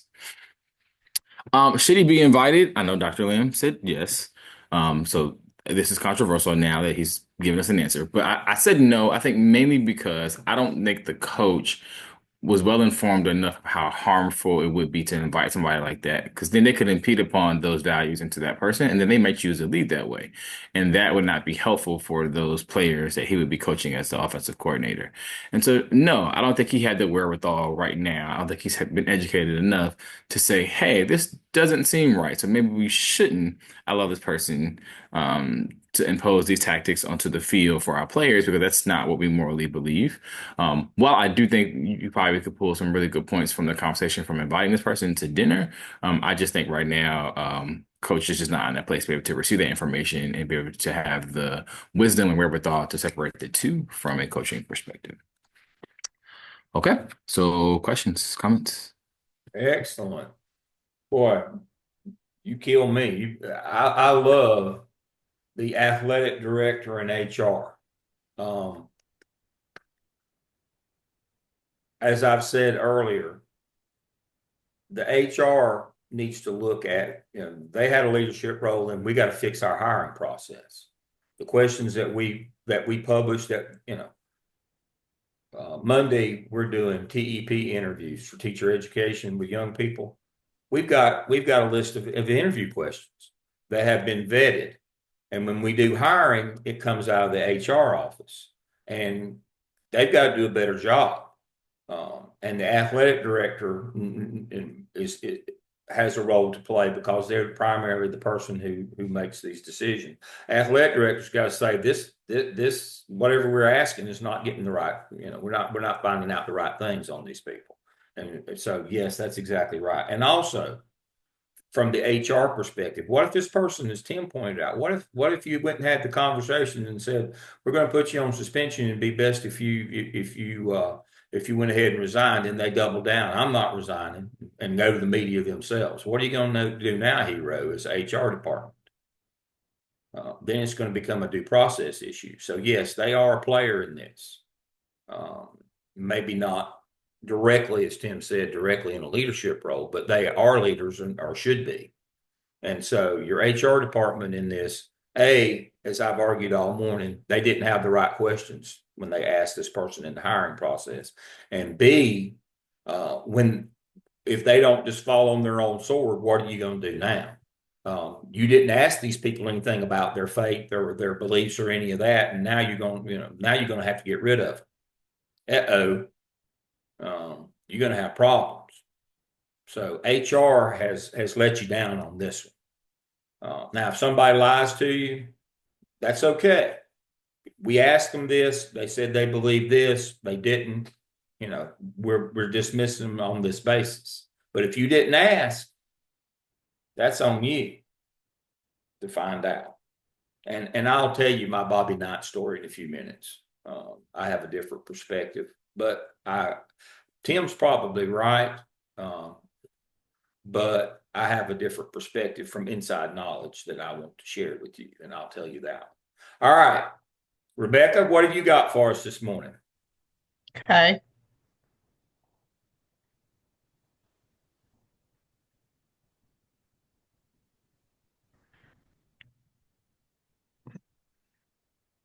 Okay. I'm going to go back to the leadership transition in corporate finance.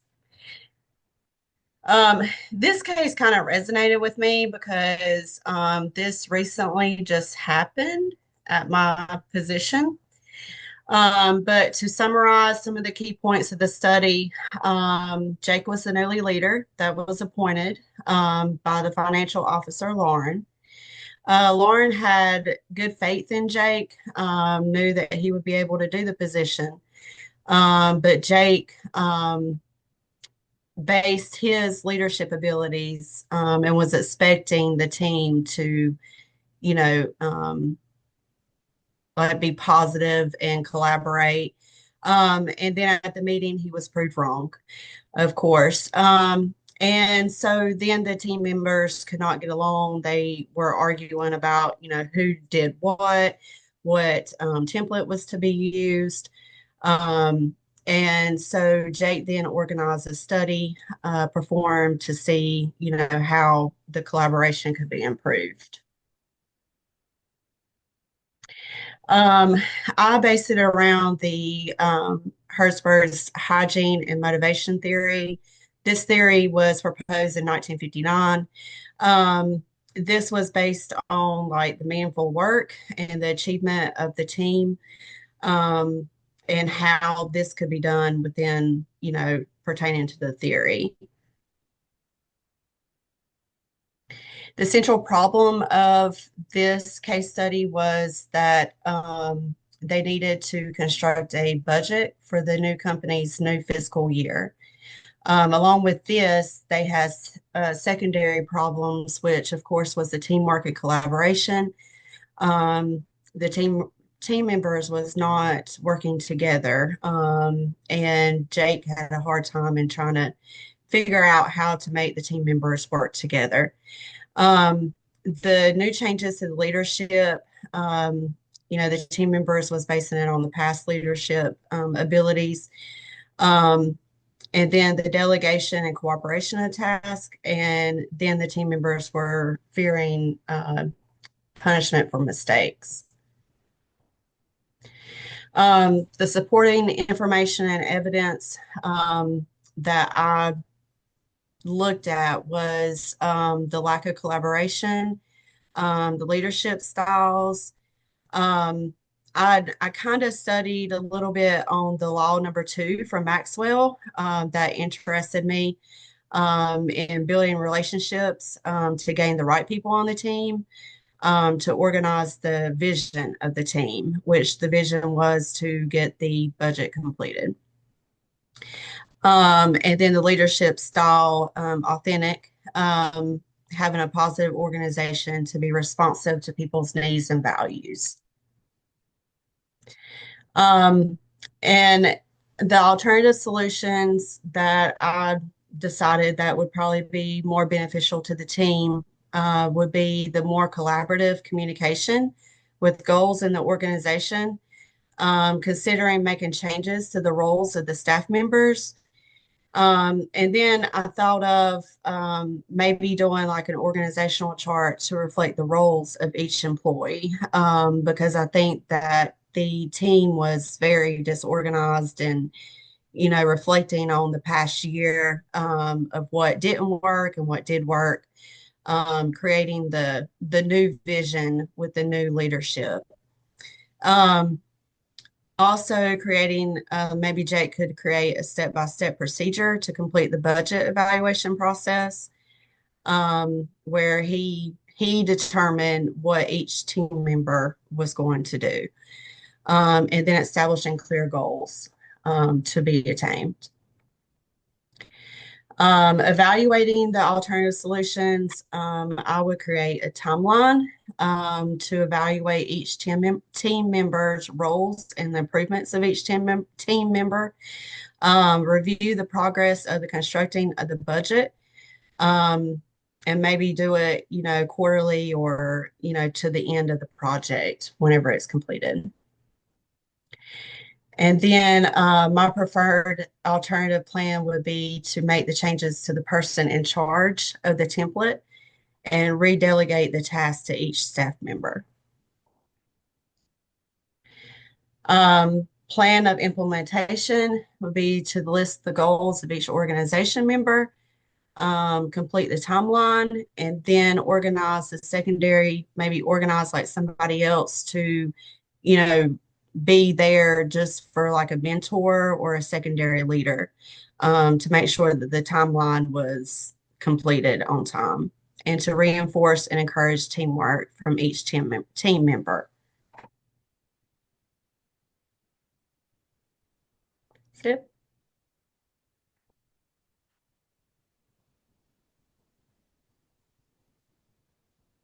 Any questions? No. All right, good. Excellent. Excellent. I can turn my camera back on now. All right, let's summarize this case. Good job. All right, some things on this case. New leaders, you need to make sure that you establish values, roles, and norms. And that part of that is knowing who you got, not only just knowing their name, but what they do. We've got to establish roles, values, and norms, how we treat one another, what people do, what our values are, what our task is. Again, get an early win. Don't tackle the hardest thing publicly or first, and that's going to blow everybody up to start with. That's going to be a guaranteed loss. Again, be an authentic leader. Being part of being an authentic leader is that you have an authentic task, whether you call it leader or follower or teacher student. Always in that learning piece, the work has to be authentic. It has to be related to the task at hand. Again, when situations change, roles change, and the dynamic and collaboration and communication changes. As I said, I'm on the athletics committee. I have a different role. When I go over there to that committee, I am not an expert in all the NCAA regulations. They bring the athletic director brings that person in. I have a different role with them. My role is I have experience in leading institutions with athletic departments, but I'm not the expert in all the guidelines for NCAA. My role is very different. You have to understand that when you're the leader, you're making sure that the work that you're doing is authentic to the role that these people are playing in the task that you're trying to do in this department. We can't set up theoretical or example that we need to be talking about the work that you're doing and not do theoretical stuff with people, not in their job situation. The stakes are too high. It's that authentic leadership, working on the work. What activities are we doing with these people to teach them what we want them to know so that they can perform at the level? Is it relevant to the task that they do? Is it relevant to the task that they do? Now, we haven't talked about this one this morning, but I always end this case study or any of these types of case studies with this. You must be willing as a leader to have critical conversations with people. A fellow I used to work with in Charlotte, Mecklenburg, his name was Ron Thompson. Ron used to call them come to Jesus meetings, which is a pretty good notion here. But you must be willing to have critical conversations. Now, this may be contrary to some of the leadership literature that you may read, but as a new leader, I strongly advocate that you do not, in those critical conversation or evaluation meetings or whatever you want to call them, that you do not use the sandwich method. Now, I know I read that a lot. People, oh, you should use the sandwich method when you're having critical conversations. I implore you not to do that. Now, and somebody said, wait a minute, what's this nitwit talking about? We're not talking about Jersey Mike's or Subway. What is the sandwich method? The sandwich method is when you want to deliver 3 pieces of information, or you deliver 3. You actually only want to deliver 1, but it's a negative. So what you do is you deliver 3. You find something good to say, you slip in the bad part, and then you end with something else good. That's what's known as the sandwich method. I've seen some people, they'll have 10. They'll say 10 things in a meeting. And the one they only really needed, the one thing was what they really wanted to convey, but it was a negative. And they had 5 good things to say, and then they slipped it in kind of, under their breath, sotto voce or whatever. And then they went to the 5 more things. And then they could say, well, I told them. But people only hear the good things. We're all human. We only hear the good things. In the news business, we'd say, don't bury the lead. We're having this conversation about this thing. I need to focus on this thing. New leaders tend to want to think conflict is bad, and it is bad, but their entire leadership style is based around avoiding conflict. You cannot do that. If you're not coming to work on time, we need to talk about why you weren't coming to work on time. Not say, oh, you did such a good job at this, you did that, it was wonderful, I love how you, and then you've been late to work, and then you move on to something else. No sandwich. No sandwich. We're here because of this. We need to find a solution to this. While I appreciate all of these things, we need to have a critical conversation about why you can't come to work. That's your job as a leader. No sandwich. That ends that. All right. Question number 7, Bobby 9. So here's my story, and to not bore you and put you to sleep any more than you have been already this morning with my stories I got to know Bobby Knight quite well. Not because he cared about me as an individual, but because I was a high school principal in Charlotte and I had 2 7-footers on our basketball team. He was still at Indiana. And he ended up getting one. He was interested in one of them more than the other, but he ended up recruiting and signing. And George Leach, left-handed 7-foot center, went to play at Indiana. You can look it up. But Bobby Knight would fly. Indiana had all the money in the world, and he'd fly on a private plane, taxi over from the airport, and because of the NCAA rules on contact with athletes, he'd spend his day with me till after school was over, and then he'd go see George or see his parents. But he came a lot. I don't know whether it was because he and I hit it off or what, but he came a lot. I was probably with him 24 times over the course of about 6 months or a year or whatever, the whole recruiting cycle. He was probably there. I mean, he was there all the time. And so one of the things that I got to know about him is he was a man of faith. And that's why I said yes, because what I would want to point out, and I would say when I say I want to talk about, I would say is I would want to explore his behavior versus his faith. And it could be a lesson for us all. And, he was of a different time. And we now know that those things were bad. But what I would be interested in knowing, and I talked to him about, was about his faith and how that, shaped his behavior and his actions and those things. And he wasn't unaware that, that his temper got the best of him. He was not unaware of that. He understood that, those things were not the best representative of the university. But he was passionate. But he still had a very strong moral.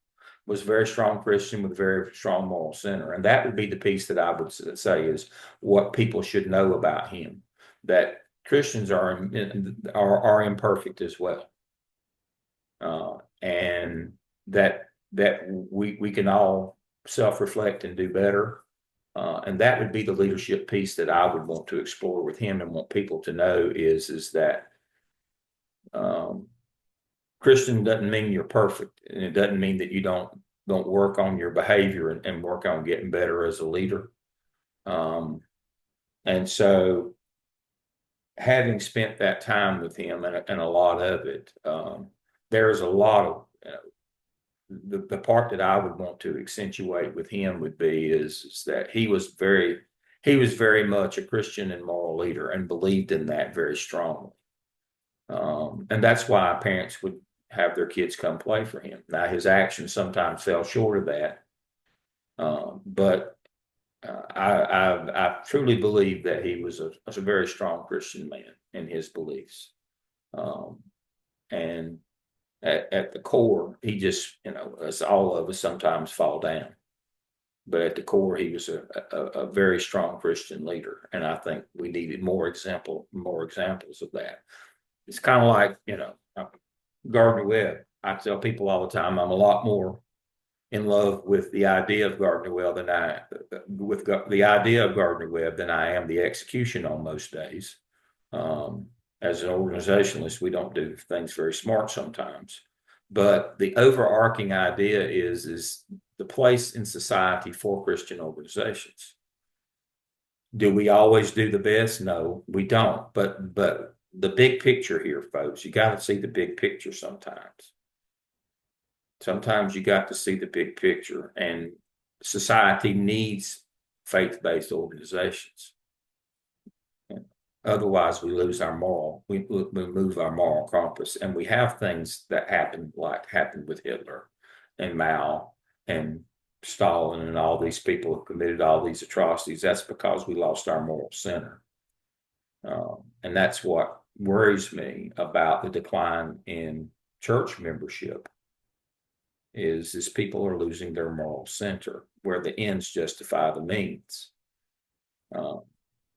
But again, you can't separate the outcomes from the process. Not if you're a moral person. You can't do that. I think you can if you just work off ethics, because again, that's amoral. That's just, that's from more of an atheist point of view. But if you're a moral leader, you can't separate the two. All right, let's look quickly at our upcoming schedule. Make sure that we're all on the same page. All right, today was the 15th. We will, you see those things. And so our next time together will be Saturday, March the 1st. Again, from 9 to 1, you will present your fellowship project. The directions are under assignments. After that, case study 2 presentation. You can, again, use case study 2 from the book if you need to. Again, I have posted the book under assignments. That would be the Northhouse book. And then the residency weekend is 5th and 6th coming up. You'll do your leader analysis presentation on Sunday. We'll do some content on Saturday. And then our final time together, you will present your professional development leadership plan on Saturday, April the 26th. So that's the upcoming. Do we have any questions on where we are and what we're doing again? Let me go back to this.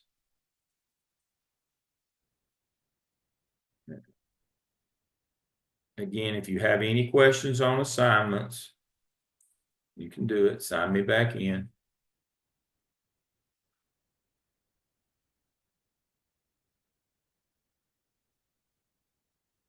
Right here under assignments are all of them, and it has the dates on the when they're all due. Our next one coming up. And here's my analysis of case one from North House. I went ahead and posted it. I'll make it available to you now.